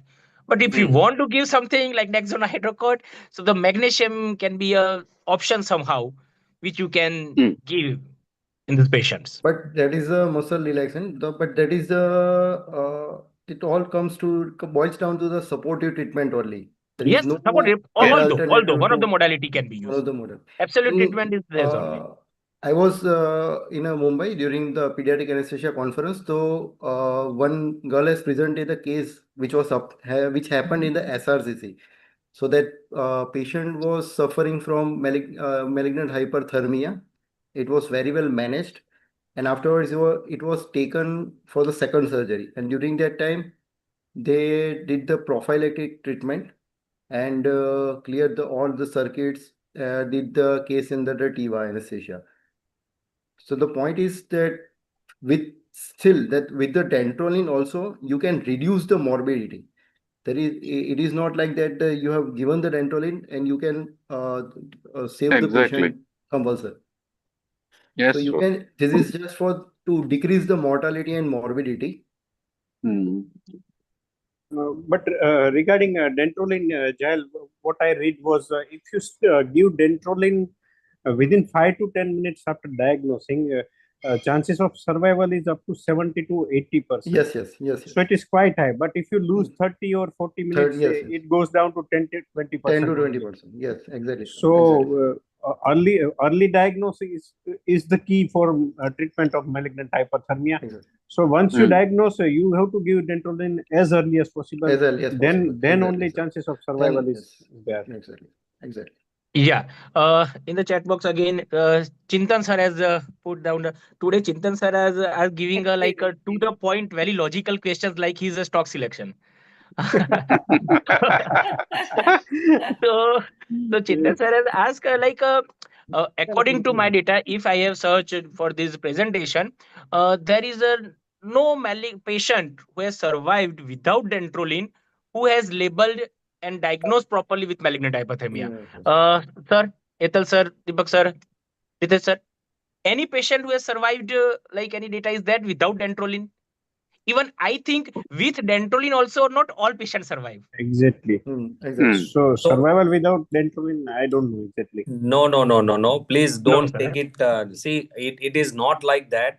That patient do not survive. It all depends on the how much idiosyncratic severity of Yes, what is the severity? So unfortunately, because there are not too many cases like neurolapsed malignant syndrome or serotonin syndrome where there are classifications. Here there is no classification because it's a question of minutes. In other conditions, we get at least few hours, right? Yes. So if the reaction is mild to moderate, we can still save a life. So it is not like that all 100% mortality without dental. It is not like that. Right. Okay. Sorry, But you Dr. need to be Ritesh. very aggressive in recognizing as well as be very aggressive in treatment point of view. Like early hyperventilation, early hyperkalemia treatment, early dialysis, significant and very aggressive cooling measures. So this all at Yes. least will buy some time, and patients do survive. It's not like that there is 100%. There no literature suggests that without dental it's 100% mortality. Yeah, as Garima has Okay. presented, patient survived for 7 to 8 days. Yes. So Yes. patient might have been saved. If, What's the severity? Yeah. Okay, sir. આપણે અહીંયા જે present છે, sorry, આઈ એમ doctor Paresh કોઠારી. અહીંયા જે present sir. છે Welcome, એમાં sir. ગરિમાને છોડીને કોઈએ મેલિગ્નન્ટ હાઇપરથર્મિયાનો પેશન્ટ ટ્રીટ કર્યું છે કે જોયું છે? 3 patients, sir. Oh. નહીં, hyperthermia is different than Malignant, malignant I'm talking hyperthermia. about malignant Just I want to know. hyperthermia. I'm talking about malignant hyperthermia. Okay. You have treated 3 patients. 2 died, 1 survived. No dentrolin Okay. available. અને one Great. જે survive થયું એમાં તમે ડેન્ટ્રોલિન વાપરેલું? No dentrolin available for all 3. Okay okay okay. અને એ stamp થઈ ગયેલું હતું મેલિગ્નન્ટ હાઇપરથર્મિયા જે 2 ડેડ થયા એમાં? Just I This want to is know. na વચ્ચે clinical થોડું diagnosis. ઇન્ટરપ્ટ થયેલો હતો એટલા માટે. That's why I am Only asking. and only clinical diagnosis, because it was Okay. not fitting in any of the things. See, this is diagnosis by exclusion. Okay okay. It is same like neurolab malignant syndrome or serotonin syndrome, or you take up this, it is diagnosis by exclusion. So offending Okay. agent, you see the history and the sequence of events and the type. Fortunately, in 2 out of 3 developed malignant hyperthermia. It was rate of rise rather than absolute more than 106. Then nobody has reached 106, but the rate of rise, like in 1 hour, the temperature has increased to 3 degrees more. So which is most important. So by that only we diagnosed, but those 2 who died had multiple comorbidities, so could not digest or could not tolerate the complications related to malignant hyper. The one who survived, fortunately, was relatively younger, had no major premorbid illness, and we were very aggressive that I dialyzed patient very early, even if at 5.1 potassium and one small strip of supraventricular arrhythmia, I dialyzed that patient. So probably, who knows, that has worked. Okay. Just Chintan sir has asked, like the same question we have discussed, Ritesh sir told, if the patient is ultra rich, has no issue with the money, and we find some malignant hyperthermia, can be patient put on the ECMO and the survival rate can be improved? Right, Yes. Ritesh sir? Yes, Yes, definitely. Yes, But it the can thing be. is that, the threshold for ECMO, for forget about convincing patients' relatives, we need to get convinced that at what stage we need to do ECMO. We We need are to- struggling no, even in VV ECMO or VA ECMO, that what point of time we need to intervene. Because it is not free of complications. Yes, absolutely right. So sir. that is the reason. Sir, before the conclude, it may be a repeated question. I again will like to request you, like, just tell the differential diagnosis and how to conclude that it is malignant hyperthermia. And if it is not malignant hyperthermia, what other thing and what is management? If I have induced the patient, I don't have a ETCO2 at present in my monitor. Patient develop a hyperthermia and tachycardia. Now I have to just like as a flowchart, how I can omit the other option and conclude that it can be malignant hyperthermia. Please, sir. Ritesh sir. So I think Dr. Garima has beautifully shown one chart as Yes. far as differential diagnosis of malignant hyperthermia, and 2 closer friends of malignant hyperthermia are neurolap malignant syndrome and serotonin syndrome. But I would say one more is thyrotoxicosis. Don't forget thyrotoxicosis. Yes, sir. Thyrotoxicosis also can behave in the same way as far as the early symptoms are concerned. Same tachycardia, but usually ETCO2 does not become that high, and thyrotoxicosis do not occur in minutes. It takes at least some time, right? It takes few hours. So by and large, as I earlier said, unexplained tachycardia, if you don't have ETCO2, get ABG done. And if there is hypoxemia, if unexplained tachycardia, you rule out other things. You get ABC done if you don't have ETCO2 and hypercarbia is that think of until unless prove otherwise, it is malignant hyperthermia. There is no doubt. There is no other, explanation. Yes, you need to take history the offending agent. Whether that patient was on antipsychotics, I would like to dig deeper.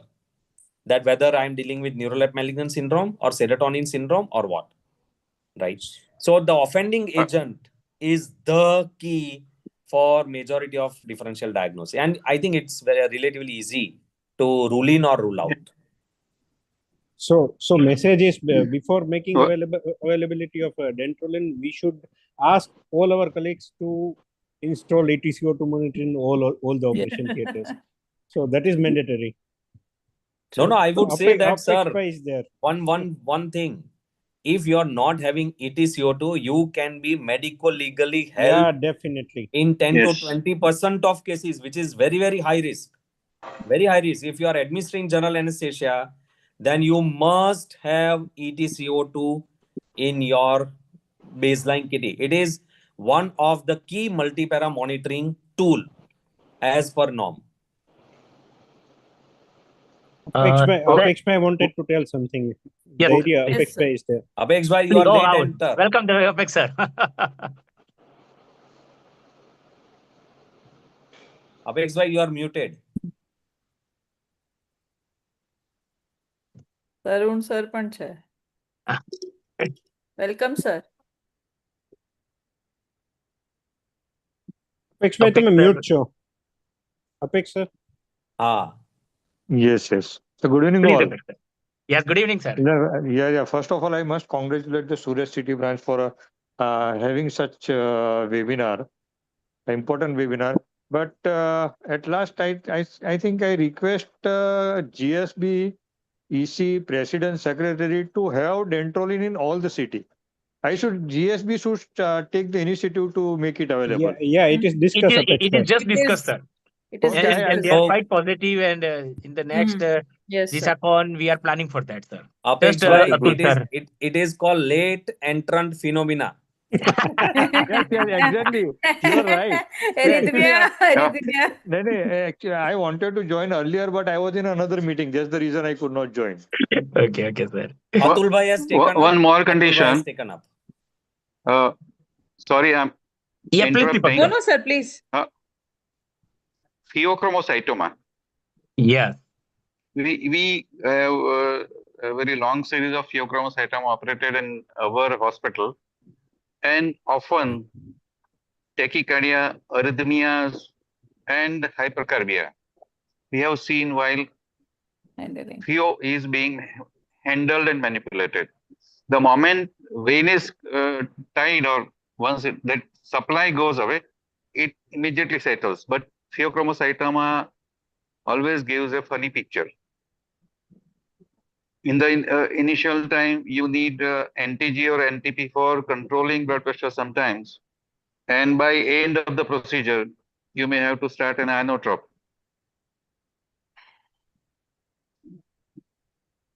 In our hospital, almost more than 110 pheochromocytomas are done. Okay, great. Earlier open, then laparoscopic, and then robotic. Okay. Yes. So pheo is one of the comes as differential diagnosis as well. Yes, absolutely. And hidden pheochromocytoma, which is not diagnosed, then patient has come for some other surgery. But during any surgery, it can lead to certain changes in the vital parameters, including all tachycardia, hypertension, and hypercapnia as well. If patient is undergoing surgery for gallbladder or some bowel surgery, but if pheo is hidden, that can lead to such a picture. Sir, can I add to that? See, sir, what you are saying is right. That is why I talked about thyrotoxicosis. It's Exactly. a sympathetic overdrive syndrome. Yes. One good part of sympathetic overdrive is that the calcium influx is rapid, but calcium reuptake is also rapid. That is the beauty of sympathetic overdrive syndrome. So in that case, usually the muscle spasm do not occur. because Yeah. the calcium reuptake is too good. You're right. Okay. That's Sir, very true. one just theoretical question. Malignant hyperthermia happen other than because of any other cause other than perioperative? It has been documented. Heat stroke, Okay. strenuous stroke, of course. Yeah. exercise. Okay. These two are, there are few case reports. Okay, sir. Okay, sir. So here also dentrolene is recommended, right? Yes. So By all means. can we counsel the big hospitals this way also, if possible? It is એના not કેના only પ્રકારે જે રીતે માને એ રીતના ભેગું કરો it is dentrolene. not no sir. See, it is we if we want availability, then how can we have to show them these are indications. So we only it is perioperative, it is at present to એ જ રીતે થાય Madam, છે કે ભાઈ. only way is to talk to them, explain them, and then convince them. હા And highlight them. highlight કરો highlight કે ડેન્ટ્રોલિન અમારી હોસ્પિટલમાં અવેલેબલ છે. ક્લિયર કટ વાત કરું. જી સર. આઈડિયા હવે બીજો થયો છે. જી. Why should you go for the approach to IMA? IMA has no budget. IMA કઈ નહીં કરે સર. IMA કઈ સાહેબ નહીં આપણે કરે. કામ જોઈતું હોય તો એ આપણે જ કરવું પડે હા, ને. એના માટે IMA political body જ છે ખાલી. Present to IMA. તમે અત્યારે કન્ડિશન કહું છું કે હું અમદાવાદ સિટી બ્રાન્ચને હું એપ્રોચ કરીશ અને હું Yeah. એને પ્રેઝન્ટ કરું છું કે આપણે આ વસ્તુ કેમ ના કરી શકીએ. તો બહુ બધી સારું છે. એની સાથે આવી બહુ જાય. જ સરસ. આ વસ્તુ આપણે આખા IMA ફિઝિશિયન જરૂર પડતી હોય. IMA is a central more than 50 branches in Ahmedabad, in Gujarat. More than 50, more than 50. I have all list, president secretary list. So we can approach to medical assessment in Gujarat also and the national level. Also our IMA president now Anil Nayak is there. So આ represent properly કરીએ સારી committee બનાવીને તો કદાચ Perfect. એ લોકોના મગજમાં એવું થાય તો funding 6 lakhs 10 lakhs is nothing for the Nothing. IMA body. Perfect. હજુ એક વસ્તુ જે સેન્ટ્રલ લેવલ પર કરી શકાય કે નોટિફિકેશન અને MS ની રજિસ્ટ્રી સિટી લેવલ પર એટલે આનાથી કદાચ એવું થઈ શકે કે ઇન્સિડન્સ ને અને થોડુંક ખબર અવેરનેસ બી More વધે. data will give you more power. Government If હોસ્પિટલમાં registry બેસિકલી is હોવું જ there, જોઈએ પહેલું તો ગવર્મેન્ટ we હોસ્પિટલમાં પણ કન્વિન્સ we કરવી can પડે. have some sort of supportive society. So how many અત્યારે anesthetists, સર how પણ many છે ને In how many USA, anesthesiologists are there? there is one society which is handling extrophy cases. Extrophy means kids which were born with open bladder, okay and they support all these patients. All these patient surgeries are done free in Civil Hospital Ahmedabad and so many other centers. So that society is in America, but they are supporting that extrophy society is doing all these interventions with their fund, with their team of surgeons. Sir, how many anesthetists are there in Gujarat state? Must be 1200, 1500, I think. More than that. More than Like that. IS registered. વધારે. 1200 તો અમદાવાદના છે.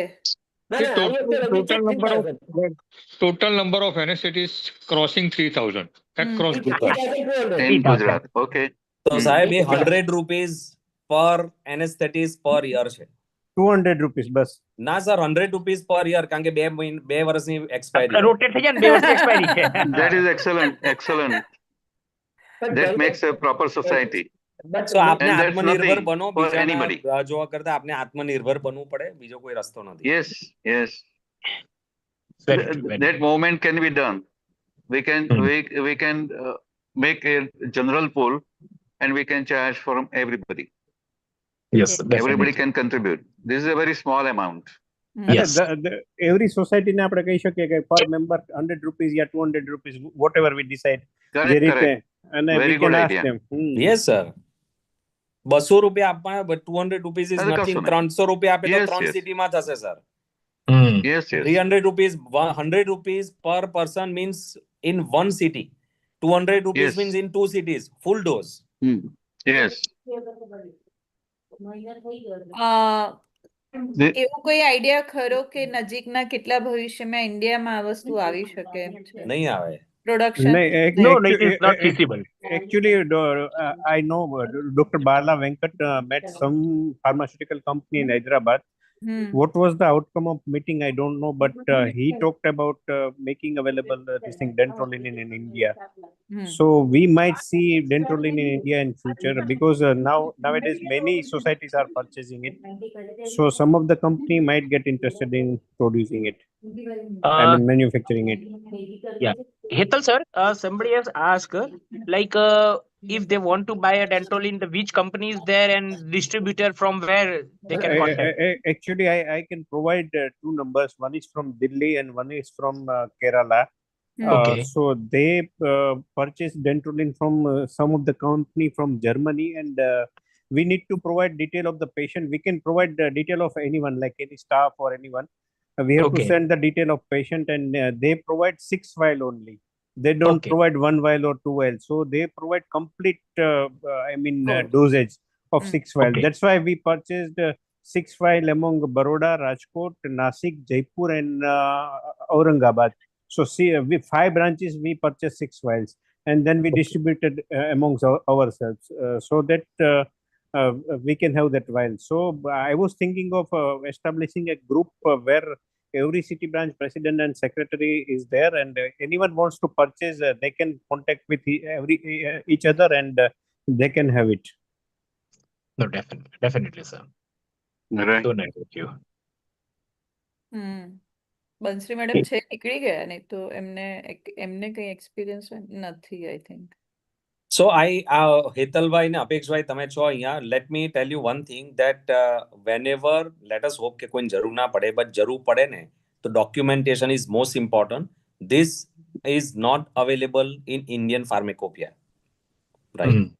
So if any drug to be utilized which is outsourced from out of India needs to be documented well. Okay. So તમે આમ phone કરો ને પેલા vial આપી દે ને તમે લખી નાખો ને એવું ના ચાલે. So it has to be proper prescription અને એક ઠરાવ આપને કરવો પડે દરેક સોસાયટી એટલે દરેક સિટી બેઝ અથવા તો સેન્ટ્રલી કે Dentrolin we have made available, we have purchased and this is the bill copy. એ બધું પ્રોવાઈડ દરેક સિટીને કરી દેવાનું. બરાબર ને? So this is important as far as medical legal point of view is concerned. Yes, we have done it. Okay that's great પણ જ્યારે suppose અમે help માંગીએ છીએ બરોડા પાસેથી તો અમારે એવો કોઈ લીગલ વસ્તુ કરવાની થતી છે બધું પછી થાય. ના પહેલા ડોક્યુમેન્ટ વાયલ પહોંચે. કરી દેવાનો. હા, પહેલા વાયલ પહોંચે પહેલા પછી વાયલ તમે પહોંચે બીજું બધું પછી થાય. હા મેડમ આ પહેલા જેવું છે કે અનઇન્ડિકેટેડ CPR આપ્યું હોય તો મેડિકલ લીગલ શું? This is for patient. So we can definitely protect ourselves in court of law. કે જરૂર નહોતું ને CPR કોઈ ધારો કે લેમેન આપ્યું એ કોમન ક્વેશ્ચન હોય આપણે CPR શીખવાડતા હોય છે ત્યારે. તો એના જેવો જ આ ક્વેશ્ચન છે કે we are doing it for patient welfare. So court of law will be on our side only. on our side that ડોક્યુમેન્ટેશનમાં બીજું કોઈ એવું તો ધ્યાન રાખવા જેવું એવું તો નહીં ના હોય ના ના તો રિસસિટેશન જ આવે ખાલી પરચેઝ નું જે આ બધું બિલિંગ આપણી પાસે બધું ક્લિયર છે. આપણે કઈ ગ્રે માર્કેટ માંથી પરચેઝ નથી કર્યું એટલે કોઈ ઇશ્યુ નથી. Okay.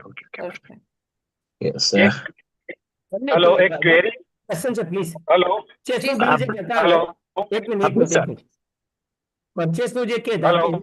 બરોડામાં માંગુ છું તો બરોડામાં બિલ કેવી રીતે આપી શકે? Atul sir, please again ask you again. Yeah, if I call to Baroda people, Apex or Amutare anyway, they can send me. How can they give me a purchase bill? So I want to just inform the Apex and he will provide his bill. That is the Sir. recommendation. Sir, requisition letter, that's it. Okay. Nothing else. Okay. પણ એ તમારે જ્યારે પેશન્ટમાં આપો ને કે આ જે આપને bill જે પરચેઝ કર્યું છે એનું બિલ મેડિકો લીગલ માટે એટેચ કરી દેવાનું. That is from that's when I call to Apex and Apex will send the bill also. હા એ તો સોફ્ટ કોપી હોય ને એ કરી In દેવાનું. soft copy they can attach. Yes. They collect from this side. કઈ થવાનું નથી પણ આ તો Agree with you. No, this is a necessary step. 100%.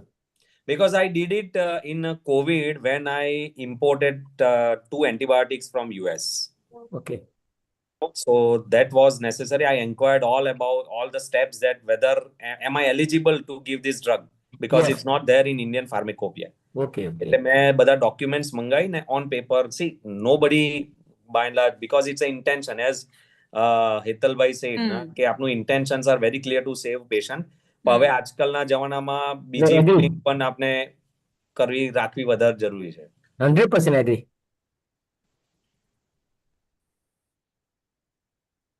Tarun sir, you want to say something? I think you are. એટલે હું પૂછું છું કે આટલા આપણે ડેન્ટ્રોલેન મેલિગ્નન્ટ હાઇપરથર્મિયા વર્ષોથી છે, અત્યારે ડેન્ટ્રોલેનની આટલી બધી રિક્વાયરમેન્ટ છે, આપણે ઊભા થયા કારણ કે આ બધા એસોસિએશન એવું જ કે આ તો વર્ષોથી છે, તો તમે અત્યારે કેમ જાગો છો? તરુણભાઈ એકચ્યુઅલી છે ને રિસન્ટલી હમણાં પુણેમાં 2 થી 3 કેસ થયા, એનાથી જ પાછું ડિસ્કશનમાં આવ્યું. તમે જે કહો છો સેમ વસ્તુ જ્યારે રાજકોટમાં કેસ થયો હતો ત્યારે મેં એ ટાઈમે રાજકોટના એનેસ્થેટિસ્ટને બધાને કીધું હતું કે 1500 રૂપિયા પર હેડ આપણે કાઢીને ડેન્ટ્રોલિન ઇન્જેક્શન અવેલેબલ કરાવીએ, પણ ત્યારે અનફોર્ચ્યુનેટલી કોઈ સોર્સ નહોતો કે જ્યાંથી અવેલેબલ થાય. પણ આ પૂનામાં ઇન્સિડન્સ થયું પછી આપણને એક ખ્યાલ આવ્યો કે આવી રીતે કેરાલામાં અવેલેબલ છે, પછી અમે સર્ચ કર્યું તો દિલ્હીમાં અવેલેબલ મળ્યા, તો ત્યાંથી આપણે ડેફિનેટલી પરચેસ કરી શકીએ છીએ. તો પેશન્ટ સેફટી માટેનું જ આપણું આ એક સ્ટેપ છે ને. ઇનફેક્ટ અમે તો આ બધી વસ્તુ ન્યૂઝપેપરમાં બધે આપી કે તમારો અવાજ કપાય છે તરુણભાઈ. તરુણભાઈ તમારે ઇન્ટરનેટ પ્રોપર નથી. ખબર હોવું જોઈએ કે આ રીતે પ્રોગ્રેસ થયો અને એ રીતે અમારી જીટી પ્રાઇસ આપણે પરચેસ કરીએ. Tarunbhai we can not hear you. સંભળાય છે મને તમારો અવાજ સંભળાય. એટલે આવું એક રીઝન આપણી પાસે હોવું જોઈએ કે ભાઈ આ રીતે અત્યારે બધા કેસ ઇન્સિડન્સ વધે છે અને આપણું ડાયગ્નોસ્ટિક ફેસિલિટી વધી છે અને સસેપ્ટિબિલિટી વધી છે, તો આપણે રાખીએ તો સર્જનને લોકો બી કન્વિન્સ થાય. પણ આપણી પાસે આવું એક વેલિડ રીઝન હોવું જોઈએ કે અમે કેમ જાગો છો તમે આટલા વર્ષો પછી. બીજું એટલે એક ક્વેરી હતી. We can organize a webinar for surgeons also. Good idea. તેને query હોય એના નામ લઈને. No, definitely. We have talked to surgeons, so we can definitely talk to surgeons of entire Gujarat also. કોઈનું મેનેજમેન્ટ શોધાય ને તો પછી ડાયગ્નોસિસ બી વધારે થાય છે, આઈ થિંક. હા, એ તો છે જ. એટલે બધા જે આપણા અનડાયગ્નોઝ ઘણીવાર જે એનેસ્થેસિયા રિલેટેડ ડેટ્સ કે આતે હશે, that can be the reason. During my early days of practice, જ્યારે ETCO2 અવેલેબલ જ નહોતું, પલ્સ ઓક્સ બી નવા હતા, એ ટાઈમે I lost 2 patient because of severe hyperkalemia in pediatric age group. So that might be the malignant hyperthermia, we don't know. એટલે કેટલી minute Paresh sir ને કઈ શેર કરશે સર તમારા એક્સપિરિયન્સ? આમાં છે ને હમણાં એક મીટિંગ હતી અમારે બધા ઇન્ટેન્સિવિસ્ટ અને ડાયાબિટોલોજીસ્ટ એન્ડોક્રાઇનોલોજીસ્ટ સાથે. ત્યારે મારો એક હાઇપરથાઇરોઇડિઝમ થાઇરોટોક્સિક ક્રાઇસિસનો મેં કેસની વાત કરેલી અને ત્યારે મેં રજૂઆત કરેલી કે ડેન્ટ્રોલિન સોડિયમ આપણે અહીંયા આ રીતે અવેલેબલ કરી શકાય. તો એ લોકોનું તો ખાલી એવું જ માનવું હતું, આ જે એન્ડોક્રાઇનોલોજીસ્ટ ને ઇન્ટેન્સિવિસ્ટનું, કે આ ફાર્મેક કંપનીના ગિમિક્સ છે અને એ લોકો પ્રમોટ કરવા મને કે અમે અમારી જિંદગીમાં 105-106 ટેમ્પરેચર આવે પેરાસિટામોલ ડેક્ઝોના ને એ આપી અને ટેપિડ સ્પંજિંગ અને એનાથી કોઈ સ્ટેમ્પ તો કરતા જ નથી અમે.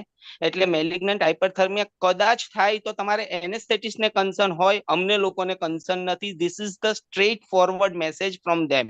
અને લીડિંગ એન્ડોક્રાઇનોલોજીસ્ટ ઓફ ધ સિટી બધા જ હતા અને ત્યારે મેં આ રિપ્રેઝન્ટ કરેલું અને મારે પ્રીફોર્મ થાઇરોઇડ હોર્મોન રિલીઝ થવાના કારણે ઓન ટેબલ પેશન્ટને 104-105 ડિગ્રી ફેરેનહીટ ટેમ્પરેચર અને 180 સુધીનું ટેકીકાર્ડિયા હતું. આઈ હેવ મેનેજ નાઇસલી અને પેશન્ટ એકદમ સરસ રીતે રિકવર થયું. પણ that is due to preformed hormone release in the circulation. Prepared patient નહીં હતું.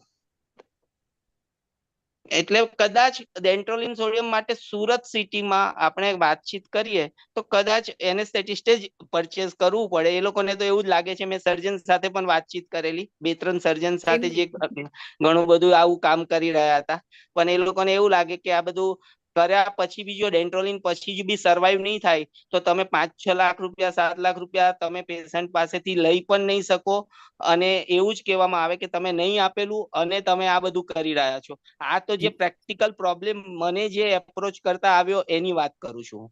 પરેશભાઈ, અમે જે વાત કરી ને ત્યારે દરેક સર્જન એસોસિએશન ને અને ક્રિટિકલ કેર એસોસિએશન આ જ વાત કરેલી કે we will talk to patient જ્યારે આપીએ ત્યારે. બીજી વસ્તુ કે જો પોસિબલ હશે તો જ એની આગળથી રિફંડ લેશું, બાકી આપણા ખિસ્સામાંથી એટલા પૈસા ગયા એવી રીતે માનીને જ ચાલવું પડે તો જ શક્ય છે. કારણ કે તમે 2 લાખ 3 લાખ કે 6 લાખ કોઈ પેશન્ટને સડનલી કહો ને, જ્યારે એસ્પેશિયલી જ્યારે પેશન્ટ એક્સપાયર થાય ત્યારે તો રિફંડ નથી જ આપવાના. એટલે તો આપણે આપણા ખિસ્સામાંથી ગયા એવું માનીને જ ચાલવું પડે ને એક સોશિયલ સર્વિસ તરીકે લઈને ચાલીએ આગળ તો જ. કોઈક પેશન્ટ એવા હશે કે આપશે પણ બધા પેશન્ટ નહીં આપે, અને સર્જનને આપણે પુશ કરીએ કે એનેસ્થેટિસ્ટને પુશ કરીએ કે તું આપ, એ યોગ્ય નથી. કે જ્યારે ક્રાઇસિસનો ટાઈમ છે ત્યારે આખું એસોસિએશન આપણે એની સાથે ઉભા રહીએ, એમાં ક્યાં વાંધો છે એમ. તો આવું પોઝિટિવ થોટ પ્રોસેસ સાથે ચાલીએ તો અમે આ રીતે જ એક્સપ્લેન કર્યું ને દે એગ્રીડ એમ કે તમે પોઝિટિવ થોટ પ્રોસેસ સાથે જ ચાલો અને મોટે ભાગે એક્સપાયર થવાના છે એવું માનીને જ ચાલો. એક્ઝેક્ટલી, એટલે તો બરાબર છે આ રીતે. અને બાકી મેં ઘણા બધા એવા ઇન્સિડન્ટ્સ કે કોઈએ થ્રોમ્બોલાઇટિક આપ્યું, 60,000 ને 80,000 ખર્ચા, પેશન્ટ સર્વાઈવ નહીં થયું, પેશન્ટના રિલેટિવે મગજમારી કરી, એવું બધું. એટલે આ તમારો ઇન્ટેન્શન બરાબર છે, તમે જે કહો છો કે પછી we can bear. That is the most important thing કે ત્યારે તમે જો માંગવા જાઓ, એક બાજુ પેશન્ટ ગુમાવ્યું હોય, કદાચ એવું તો 100% છે જ નહીં કે ડેન્ટ્રોલિન સોડિયમ તમે આપો એટલે પેશન્ટ જો મેલિગ્નન્ટ હાઇપરથર્મિયાનું હતું અથવા તમે મિસ ડાયગ્નોસ કરીને પણ આપ્યું તો તમે સર્વાઈવ કરી જ શકવાના એવું પણ નથી, એકોર્ડિંગ ટુ મી. હા, છે. એટલે જ્યાં સુધી આપણે ઇન્ડિયામાં અવેલેબલ નથી ત્યારે એક સોશિયલ સર્વિસ ઇન્ડિયામાં અવેલેબલ થઈ જાય પછી તો તમે મેડિકલ સ્ટોર ઉપર રાખીને પેશન્ટને કહી શકો કે ભાઈ લઈ આવો, તમે ટ્રાય કરી, અધરવાઇઝ નહીં થાય. Exactly, that is the best way. Fine. Nice and informative. Thank you so much. Thank you. Excellent. Thanks everybody.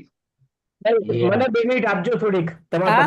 ચોક્કસ. તમે લઈ લો પહેલા. ના તમે યુ કેન કન્ક્લુડ. ના સર, પહેલા તમે લઈ લો. 100% સર. મારે તમારી આપણી ઈસાકોન માટે વાત કરવી. અરે 100% પહેલા ઈસાકોન. તો ફ્રેન્ડ્સ, આપણે જે ગોવા સ્ટેટની કોન્ફરન્સ કરવા જઈ રહ્યા છીએ એ બહુ સરસ રીતે આખો પ્રોગ્રામ ડિઝાઇન થયો છે. એમાં એક નવો ટોપિક એડ કરીએ છીએ યુવાકોન તરીકે. જે નેશનલમાં યુવાકોન થાય છે ને તો આપણે લગભગ સારો એવો ટાઈમ યુવાકોન આજે મેં બધે મોકલ્યા છે દરેક સિટી બ્રાન્ચમાં. તો મારી રિક્વેસ્ટ છે કે તમારે ત્યાંથી જે યંગ લેસ દેન 35 યર્સના જે પણ હોય સારા સ્પીકર, અને એનું જે સારું એ કદાચ નેશનલમાં મળે હોય આની પહેલા યુવાકોન મળે હોય તો એ પણ રિપ્રેઝન્ટ કરે. આપણે એમાં 4 મિનિટ અને 2 મિનિટ ડિસ્કશન એવી રીતે પ્લાન કર્યો છે, અને એ વધારે સંખ્યામાં લેવા છે. તો વધારે હશે તો હું બધા એક્સેપ્ટ કરીશ. એટલે કારણ કે યુવા જનરેશન આખી ઊભી થશે ને તો આપણને વધારે ફાયદો થશે લોંગ ટાઈમ. આપણે ઘણા બધા એવું છે તો સિનિયરને આપણે ઈચ્છા કરીશું તો બીજું ક્રિએટ કરીશ. અને સૌથી વધુ રજીસ્ટ્રેશન દરેક કોલેજમાંથી અથવા દરેક પ્રાઇવેટ પ્રેક્ટિસમાંથી આવે એવી મારી આશા છે. કોન્ફરન્સ તો રજીસ્ટ્રેશન બહુ સરસ છે. 12 જાતના વર્કશોપ છે અલગ અલગ જગ્યાએ. આપણે વર્કશોપમાં પણ બધી જ અમદાવાદમાં લગભગ 12 જગ્યાએ, એટલે બધી તમે જે પરેશબેન બધા કીધું ને મેં બધાને સાથે રાખ્યા છે. અમદાવાદની બધી જ કોર્પોરેટ જ્યારે કે ઝાયડસ, એસસીજી, કેડી, એપિક, જીવન મહેતા, એસવીપી, જીસીએસ, જીસીઆરએ, એલજી, આ બધી જ, અને એપોલો, આ બધી જ જગ્યાએ આપણા વર્કશોપ શુક્રવારે થશે. અલગ અલગ બધા જ મેં ફોર્મેટ મોકલેલા છે. જેને પણ હવે એકલા રજીસ્ટ્રેશન વર્કશોપનું કરાવવું હોય તો પણ આપણે ઓપન કર્યું છે, માત્ર વર્કશોપ પૂરતું જ. કે બીજી બધી ક્રિટિકલ કેર છે કે બીજી જે છે તો એ લોકો ઇમરજન્સી સર્વિસીસ કે જેને ખાલી વર્કશોપ જ એટેન્ડ કરવા છે તો અલગ અલગ વર્કશોપની આપણે ડાયરેક્ટ એન્ટ્રી એમાં લઈ શકીએ છીએ. એનું ગૂગલ ફોર્મ જુદું બનાવ્યું છે અને ચાલુ કર્યું છે કે આપણું રજીસ્ટ્રેશન ઓલમોસ્ટ થઈ ગયા છે એટલે મેં બંધ કર્યા છે. રજીસ્ટ્રેશનમાં તમે કરી શકો. આપણી તમારી હજી પણ ઈચ્છા છે કે તમને જે સારા સ્પીકર લાગતા હોય જે ન લેવાય તો એમને આપણે લઈશું. આપણે બધાના જ રજીસ્ટ્રેશન કમ્પલસરી કર્યા છે, ઈચ એન્ડ એવરી પર્સન, કે બધાનું રજીસ્ટ્રેશન લઈશું અને એને ફેકલ્ટી તરીકે જે પણ ફેકલ્ટી થાય કે અથવા જે પણ આવે તેનું રજીસ્ટ્રેશન સાથે જ કરશું. એટલે ફેકલ્ટી થાય. અને મારે ગુજરાતમાં પણ નેક્સ્ટ યરમાં મૂકવું છે કે કમ્પલસરી, નેશનલમાં તો આવી ગયું છે, ફેકલ્ટી જે હોય એને રજીસ્ટ્રેશન કરે પછી જ એને ફેકલ્ટી ઇન્વિટેશન જાય. હવે નેશનલમાં તો એ લોકો મૂકી દીધું છે. અત્યારે આપણે પણ ગુજરાતના વિષયમાં કરશું, કારણ કે ડે ટુ ડે ફાર્માસ્યુટિકલ કંપનીમાંથી પૈસા લેવા ઇઝ વેરી ડિફિકલ્ટ. બધાને અનુભવ થાય છે પછી એક, અને એ લોકો પરચેસ પાવર નથી. બીજું આપણે 2 દિવસનો વર્કશોપ છે, આપણી પોતાની એન્ટરટેનમેન્ટ છે. તો આપણે પોતાના ડોક્ટર અશોક પટેલ અને ડોક્ટર ચેતના અને સાધવાની અમારા અમદાવાદના એ બધા કરે છે. આપણે કોઈ પ્રોફેશનલ સિંગલ બોલાવતા નથી. તો એમનું